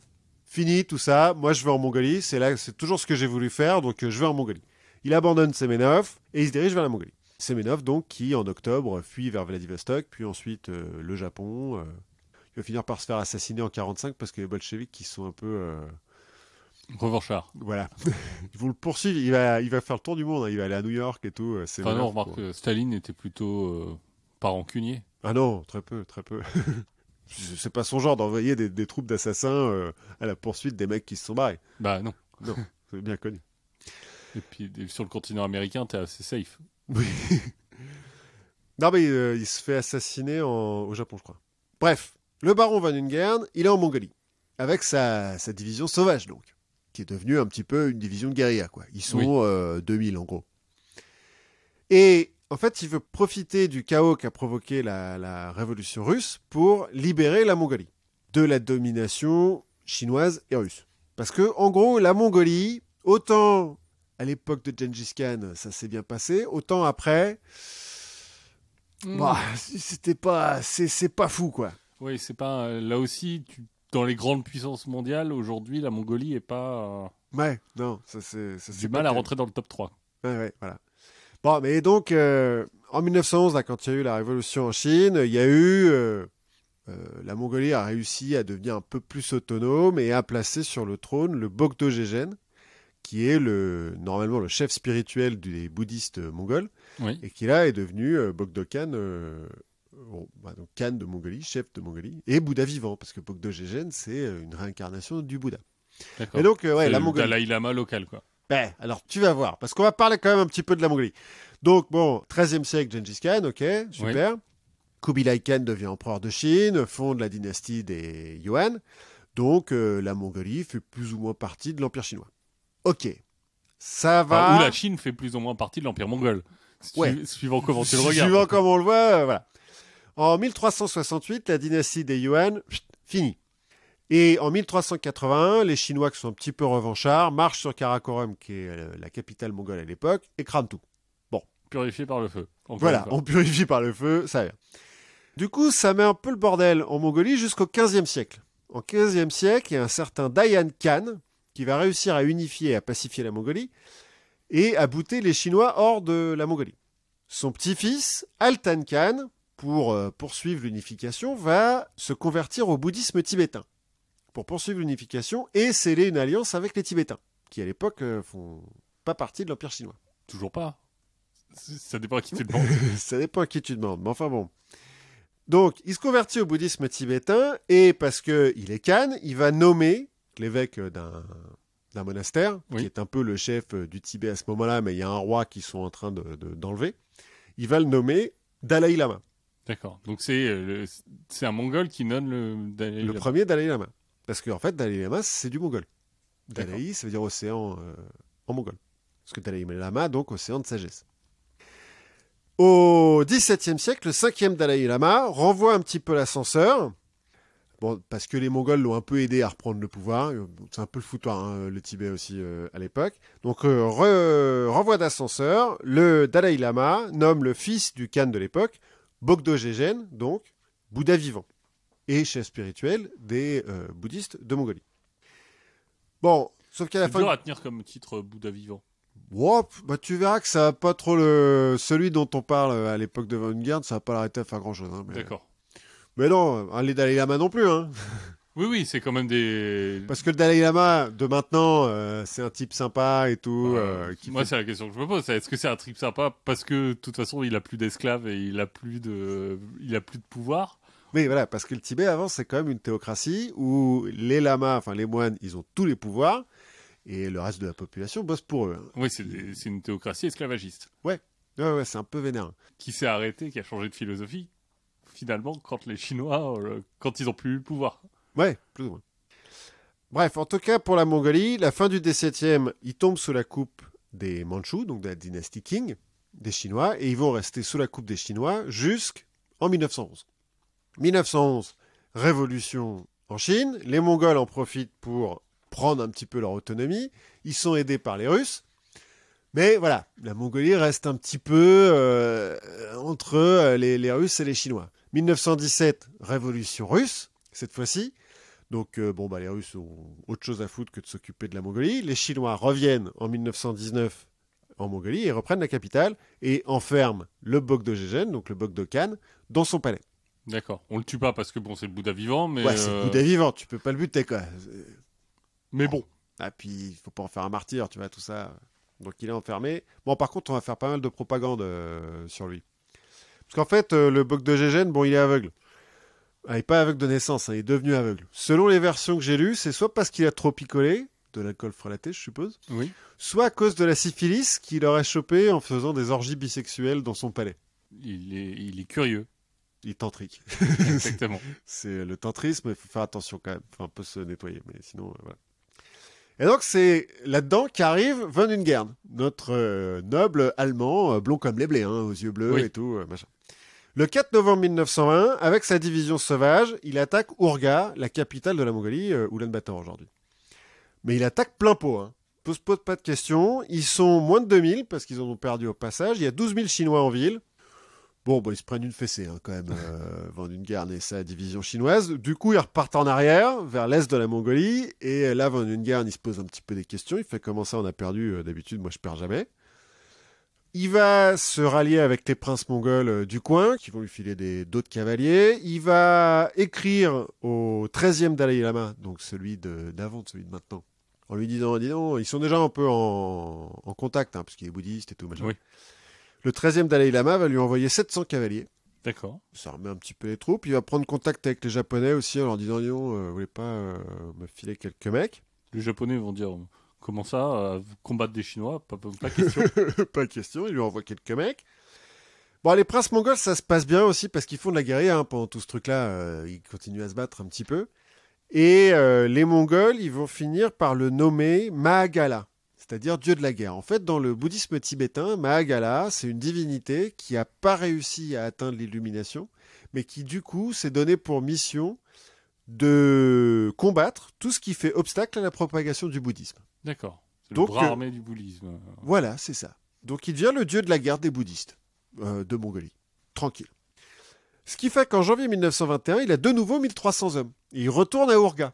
Sauf que cette fois-ci, il y va pas Il a plein pas pot. appris, oui. Il a un peu appris de son échec.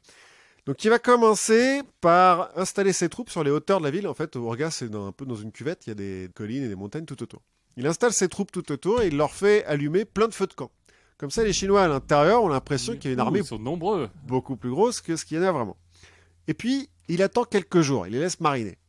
Pendant ces quelques jours, il va descendre en ville pour faire du repérage, mais il va descendre lui-même et tout seul, sans uniforme. Il va réussir à aller jusqu'à la maison du commandant. Il va se permettre d'engueuler la sentinelle en lui disant « Mais vous êtes vraiment nul. T'es vraiment débile, t'es en train de me laisser passer. » Ouais, tu sais pas qui est-ce que t'es en train de laisser passer. Et il retourne dans son camp à lui. Il lui est rien arrivé. Les Mongols, ils sont là genre ah, c'est le dieu de la guerre et tout, il est invincible, super.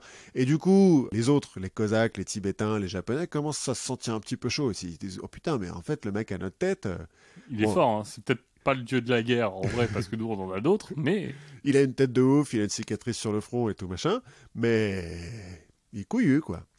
Le 31 janvier, avec l'aide des lamas d'Urga, donc il y a toujours des lamas à Urga, Oui. des moines bouddhistes.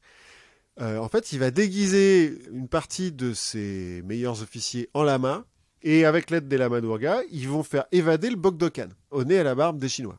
alors, la barbe, ils ont généralement pas beaucoup de barbe. Bon, en tout cas, le Bogdokan, il s'enfuit, et a priori, sans tirer un coup de feu et tout, genre, ils le font bien, quoi. Donc là, encore une fois, les Mongols dans la division sauvage, ils sont comme des oufs. Ça ferait un film, tu crois? Genre l'évasion du Bogdokan? Non, mais je crois qu'il y a un film qui est en préparation en Mongolie sur Van Nguyen. D'accord. Enfin, en tout cas, ce que j'ai lu dans un article qui date un petit peu, ceci dit. Donc, peut-être qu'il a été fait. Et les Chinois en ville, ils commencent à se dire, attendez, il y a des feux partout autour de la ville, là, il y a une énorme armée qui est en train de nous assiéger. Les mecs, ils rentrent sans qu'on voit rien, ils font sortir le Bogdokan alors qu'il est aveugle et syphilitique. Ça sent un petit peu le moisi, tout ça. Hein. Donc, il commence à y avoir pas mal de désertion. Le 2 février, la division sauvage prend les avant-postes chinois qui sont autour de la ville. Mhm. Et donc, dans la nuit du 3 février, le commandant et une partie de l'état-major fait oui, bon, on va aller diriger de plus loin, dans la prochaine ville à 300 bornes. Voilà, faites-nous des signes, envoyez-nous des pigeons. Vous nous dites surtout comment ça se passe. Mais battez-vous, parce qu'ils arrivent, les mecs. Voilà.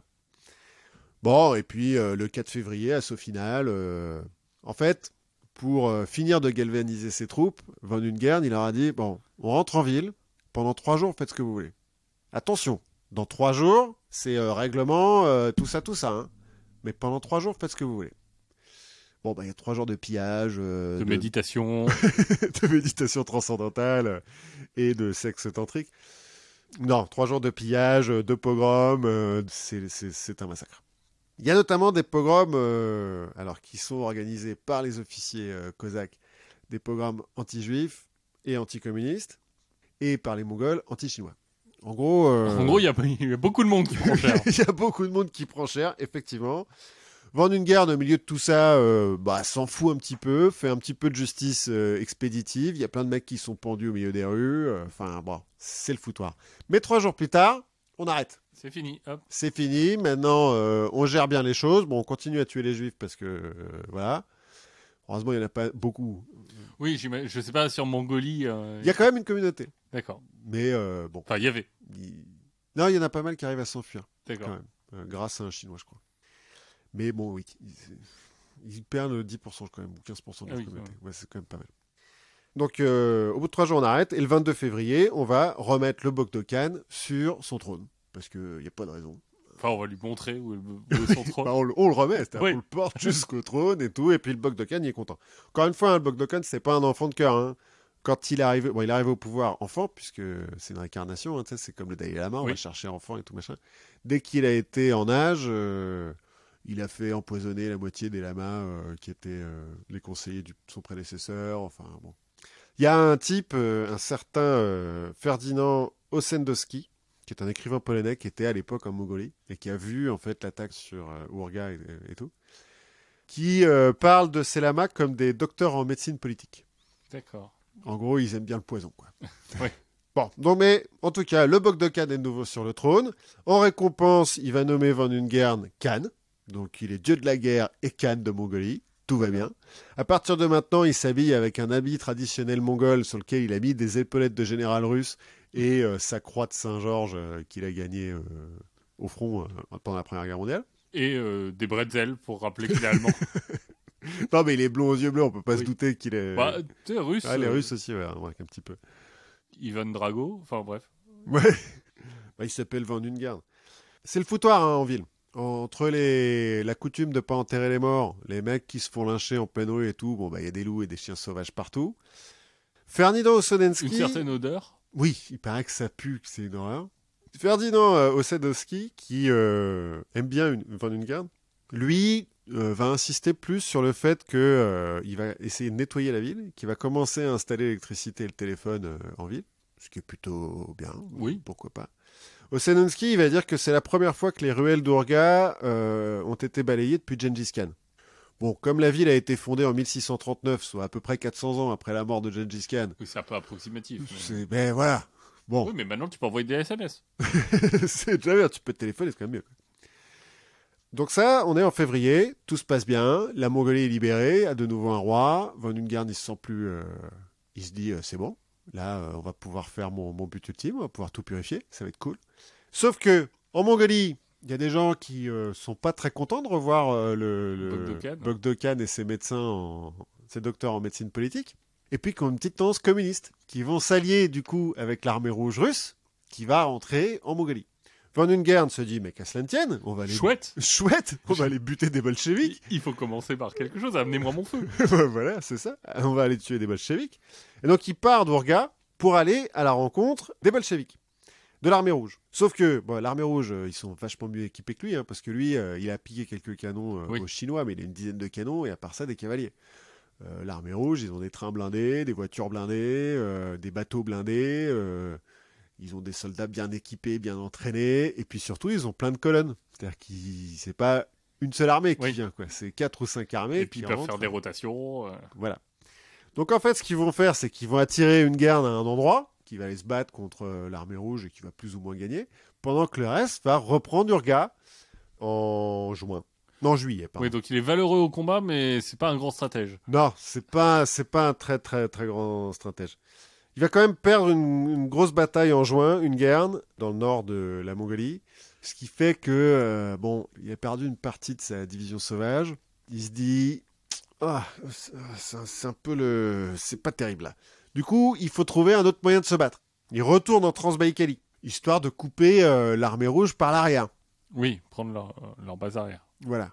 Il va effectivement prendre quelques villages, quelques gares ferroviaires, des trucs comme ça.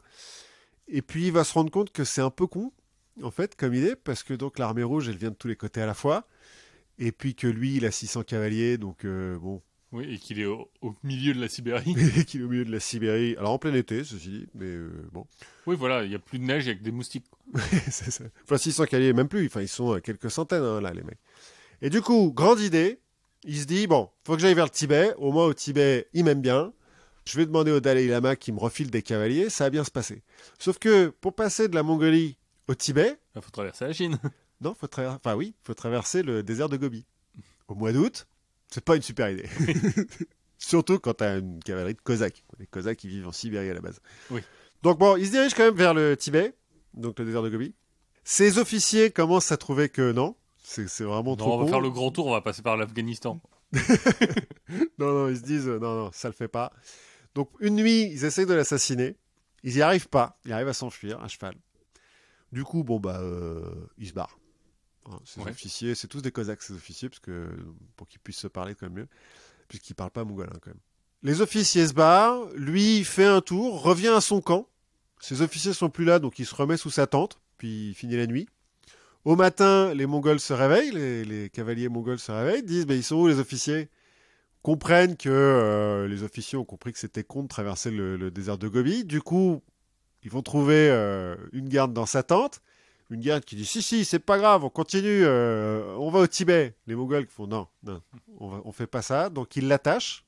Mais ils osent pas le tuer parce que c'est le dieu de la guerre. Oui. Donc ils osent pas le tuer. Juste ils l'attachent et ils le laissent ligoter dans le camp et ils se barrent.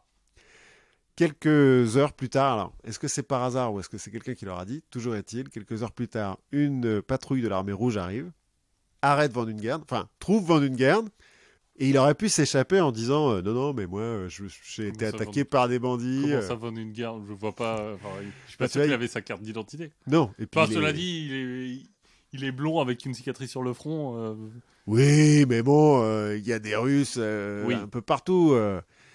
Il est reconnaissable, mais il n'est pas en uniforme russe, donc il aurait pu se faire passer pour quelqu'un d'autre. Mais la patrouille de l'armée rouge lui fait qui êtes-vous? Et lui déclame le baron Roman von Ungern Stenberg.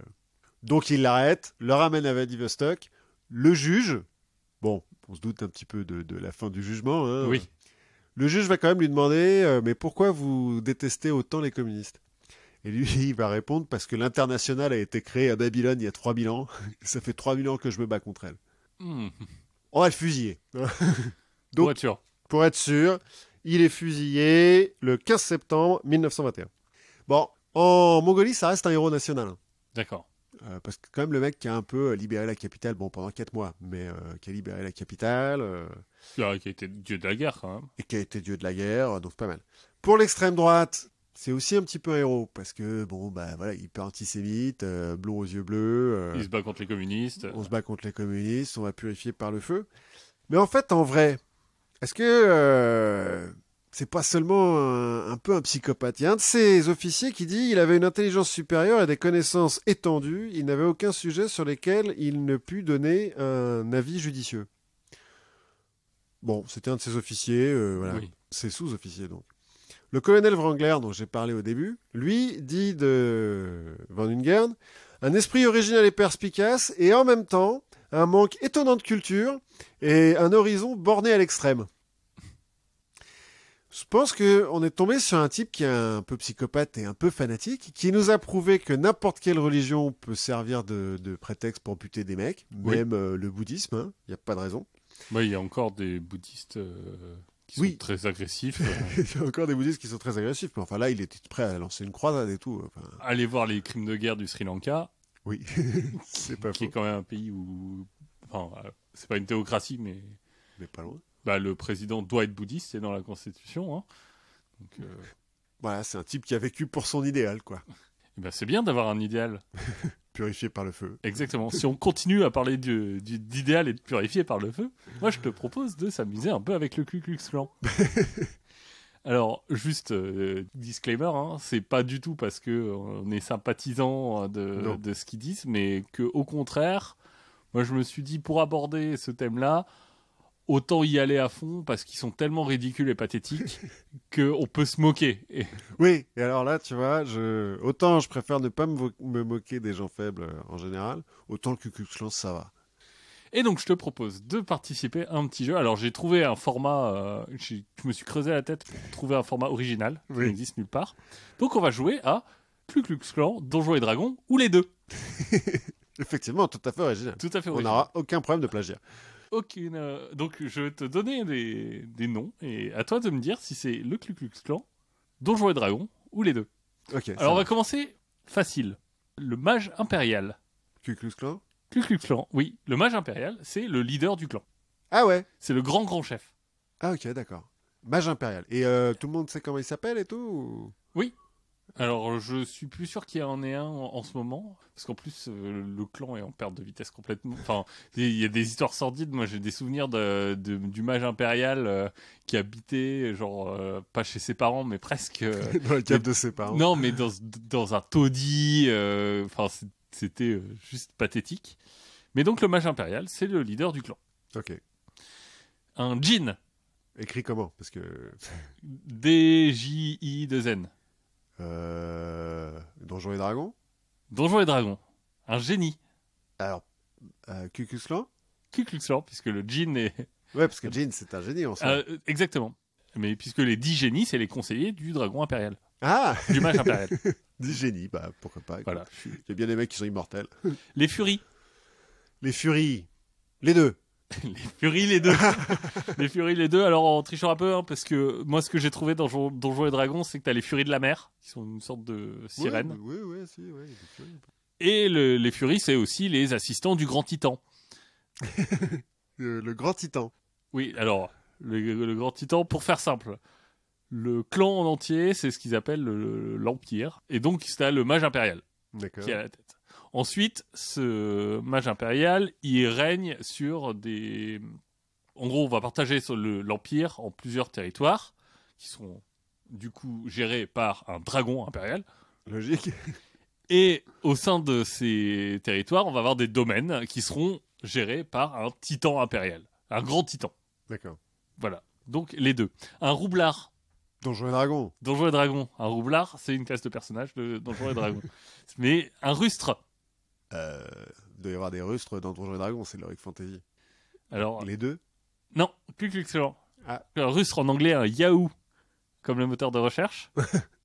C'est un juge qui est chargé de juger les officiers du clan. Ah, ils ont l'IGPN au Ku Klux Klan aussi. Exactement. Ils ont une justice interne. Ok. Au cas où ils logent pas assez, comment ça se passe? Une goule. Alors, je sais qu'il y a des ghouls dans Donjons et Dragons, parce qu'elles sont dangereuses. Oui, je vais dire les deux. Eh ben oui, une goule, les deux. Donc c'est un mort-vivant dans Donjons et Dragons qui mange de la chair humaine. Mais c'est aussi le plus bas niveau en fait dans le clan, c'est le membre d'un repère. Le repère, c'est vraiment la cellule classique hein, qui est dirigée par un grand géant.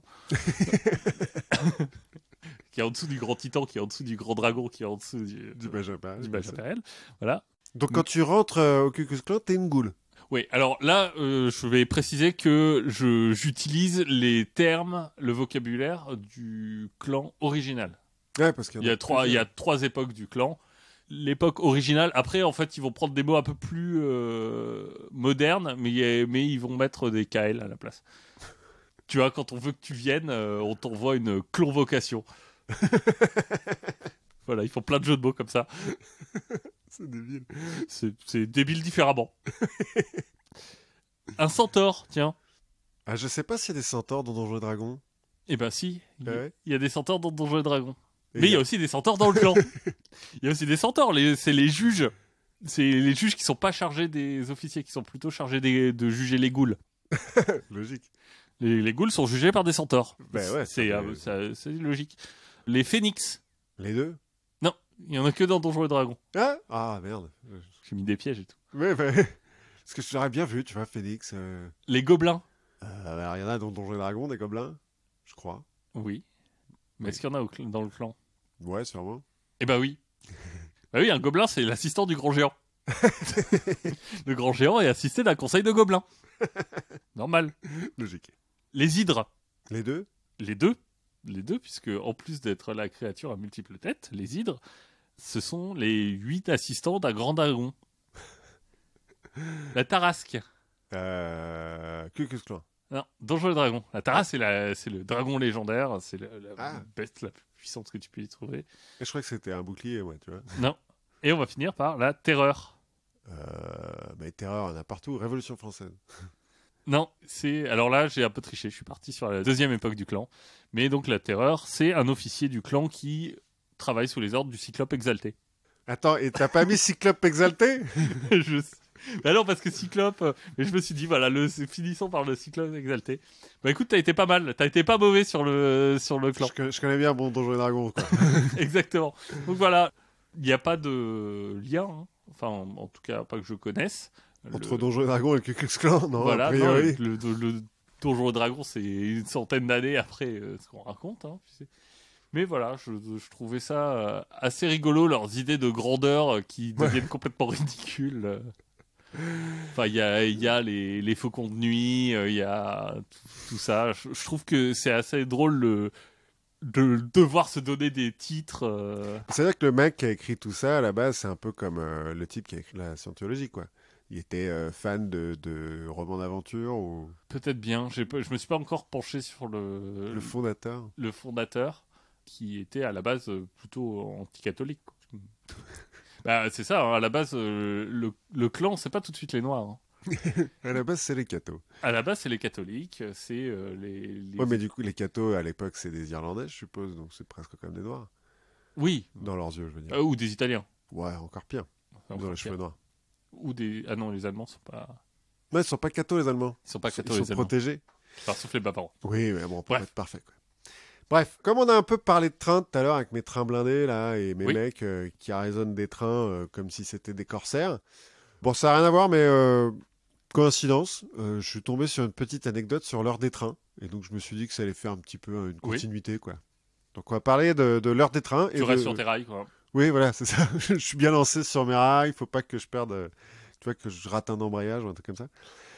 Donc, on va parler de pourquoi les trains sont toujours à l'heure. Ah oui. Ouais. J'ai jamais entendu parler D'un train en retard. d'un train en retard. Mais donc, pour que les trains soient toujours à l'heure, il faut se poser la question de depuis quand on parle d'heure. Et comment est-ce qu'on détermine quelle heure il est? Oui. C'est logique. Dans l'Antiquité, on utilise l'heure temporaire. C'est-à-dire qu'on prend un cadran solaire, on le divise en 12. Bon, ça vient de Babylone. On a gardé le truc de 12 de Babylone.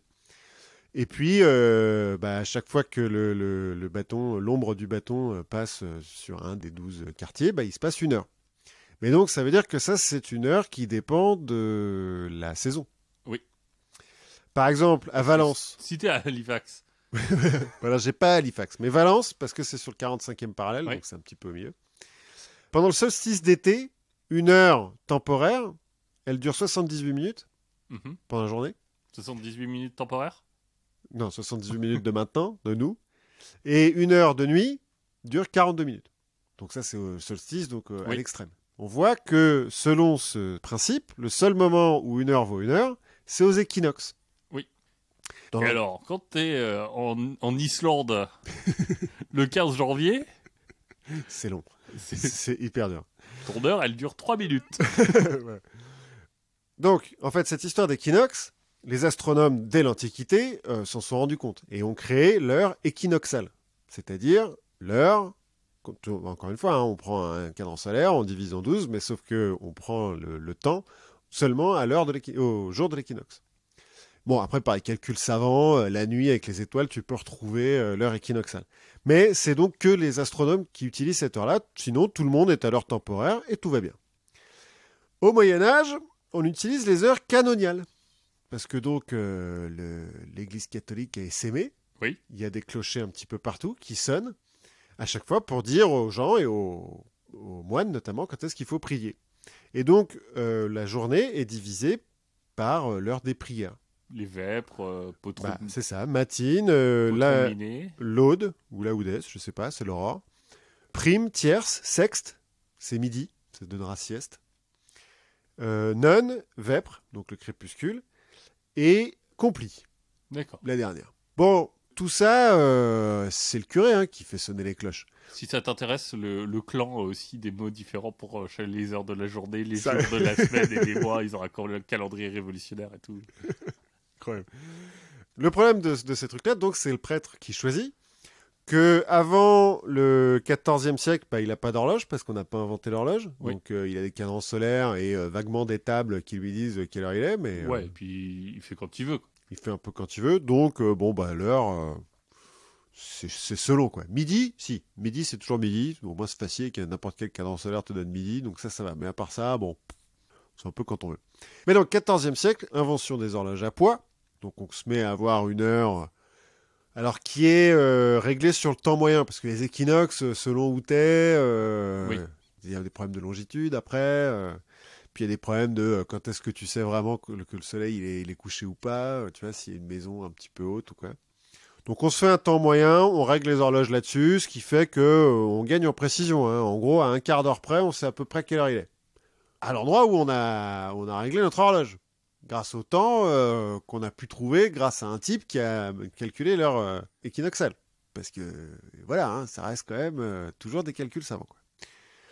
Donc, l'heure dépend de la longitude. il n'est pas la même heure à Strasbourg qu'à Paris.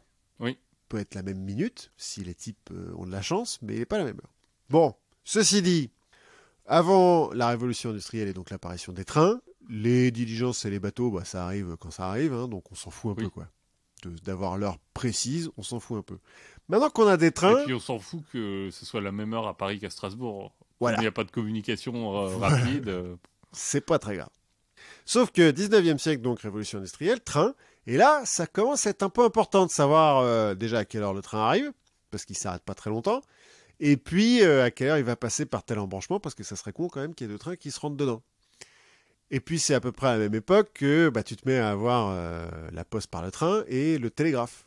Ce qui fait que là, on a des communications entre Strasbourg et Paris, et que c'est un peu important de savoir quelle heure il est.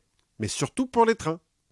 Alors au début, on annonce les horaires du train en fonction de la ville qui traverse. C'est-à-dire que on prend le temps de Paris pour le début, puis le Paris-Lille, non, pour le coup c'est Paris-Nantes, il arrive à l'heure de Nantes. Comme aujourd'hui quand tu prends un TGV. Un TGV pour aller à Londres. Oui, un petit peu comme ça, ouais. Mais ce qui fait qu'en Allemagne, le Cologne-Berlin, il met 1 heure de plus que le Berlin-Cologne sur les tables. Oui. En vrai, il met le même temps, mais sauf qu'il y en a un où il va vers l'est et un où il va vers l'ouest. En Allemagne, ça pose problème, parce que c'est large l'Allemagne, et puis parce que c'est pas encore hyper bien unifié au 19e siècle. Donc ils essayent de commencer à se mettre d'accord. En Angleterre, ils ont un temps d'avance. Dès 1840, toutes les postes sont à l'heure de Londres. T'as un mec qui s'est dit, attends, faut que ce soit la même heure partout dans le royaume, c'est important, sinon la reine n'est pas contente, un truc comme ça. Et puis il faut savoir quand boire le thé. Ouais, c'est ça. Bon, en l'occurrence, l'heure de Londres, en fait, c'est l'heure de l'observatoire de Greenwich, ce qui va devenir l'heure du méridien de Greenwich. Oui. Parce qu'il faut un observatoire pour que ça soit un peu précis sur l'heure équinoxale. En 1875, en Allemagne, donc, les mecs ont fini de réfléchir, ils ont dit, ok, on va dire que toutes les minutes, elles sont pareilles partout. Puis après, les heures, on va faire un petit peu comme je te pousse, quoi. Donc ils font une sorte de décalage horaire.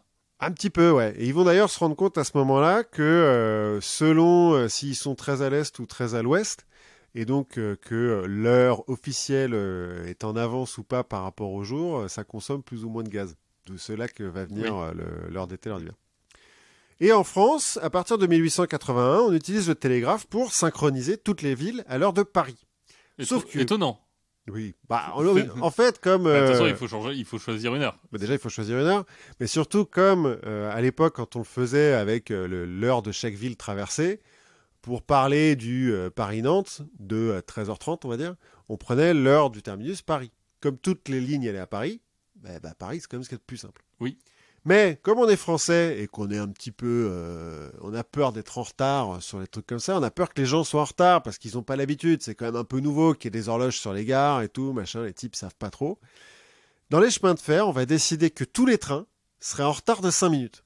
En fait, ils ont une autre horaire qui est à moins 5 minutes par rapport à l'heure de Paris. Donc ils sont à l'heure par rapport à cette horaire-là, mais pas par rapport à l'heure de Paris. Et en fait, dans les gares à l'époque, sur la façade, tu as l'heure de Paris, et sur le quai, t'as l'heure moins 5 minutes qui est en fait l'heure de Rouen.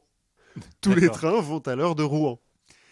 Et donc il y a un décalage de 5 minutes entre les deux. Comme ça, quand t'arrives à la gare, tu te dis « Oh putain, je suis en retard », tu te mets à courir, puis t'arrives sur le quai, en fait, il te restait 5 minutes, ça va.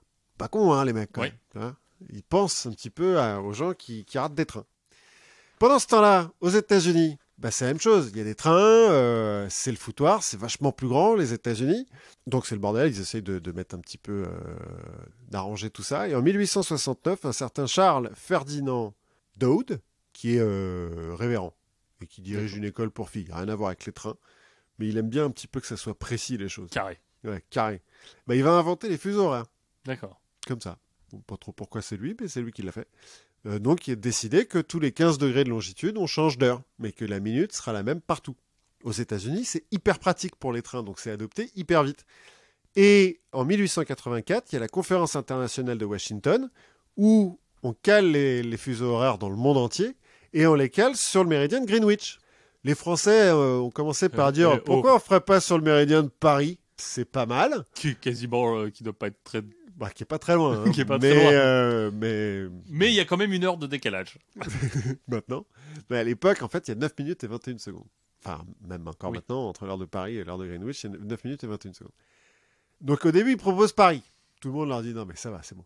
Après ils font bon, alors on propose un truc neutre. On va prendre le méridien qui passe par le détroit de Bering. C'est pas con. Et puis là les gens ils font ouais mais attendez, si on fait ça, ça veut dire que toutes les cartes marines qui sont basées sur l'heure de Greenwich, puisque c'est quand même beaucoup les Anglais qui ont fait les cartes marines à l'époque, il faut qu'on les change. Et les Français ils font bah ouais alors. Alors on s'en fout. C'est pas une raison. Et le reste du monde leur dit bah non, on va pas les changer, donc on prend l'heure de Greenwich. Du coup, les Français sont un peu vexés et en 1891 apparaît l'heure légale dans la loi, qui est l'heure de Paris. Donc, il y a moins 9 minutes par rapport à moins 9 minutes et 21 secondes par rapport à Greenwich. Et tous les trains sont toujours en retard de 5 minutes. Mais donc, il y a quand même encore une différence de 4 minutes entre les trains français et les trains européens qui sont à l'heure de Greenwich. Donc, pour les trains internationaux, ça pose problème. Mais les Français restent bloqués sur leur truc. Non, on ne prendra pas une heure d'English. Rien à voir. Putain. Faut pas déconner. Faut pas déconner. Ça va durer jusqu'en 1911. En 1911, on va finalement, l'Assemblée nationale, puisque comme c'était l'heure légale, il fallait changer la loi, l'Assemblée nationale va adopter une loi qui va reculer l'heure en France de 9 minutes et 21 secondes. Donc, mais sans dire qu'on prend l'heure de Greenwich. On va juste dire, bon, on a réfléchi les mecs, on va tout reculer de 9 minutes et 21 secondes. La grève des cheminots.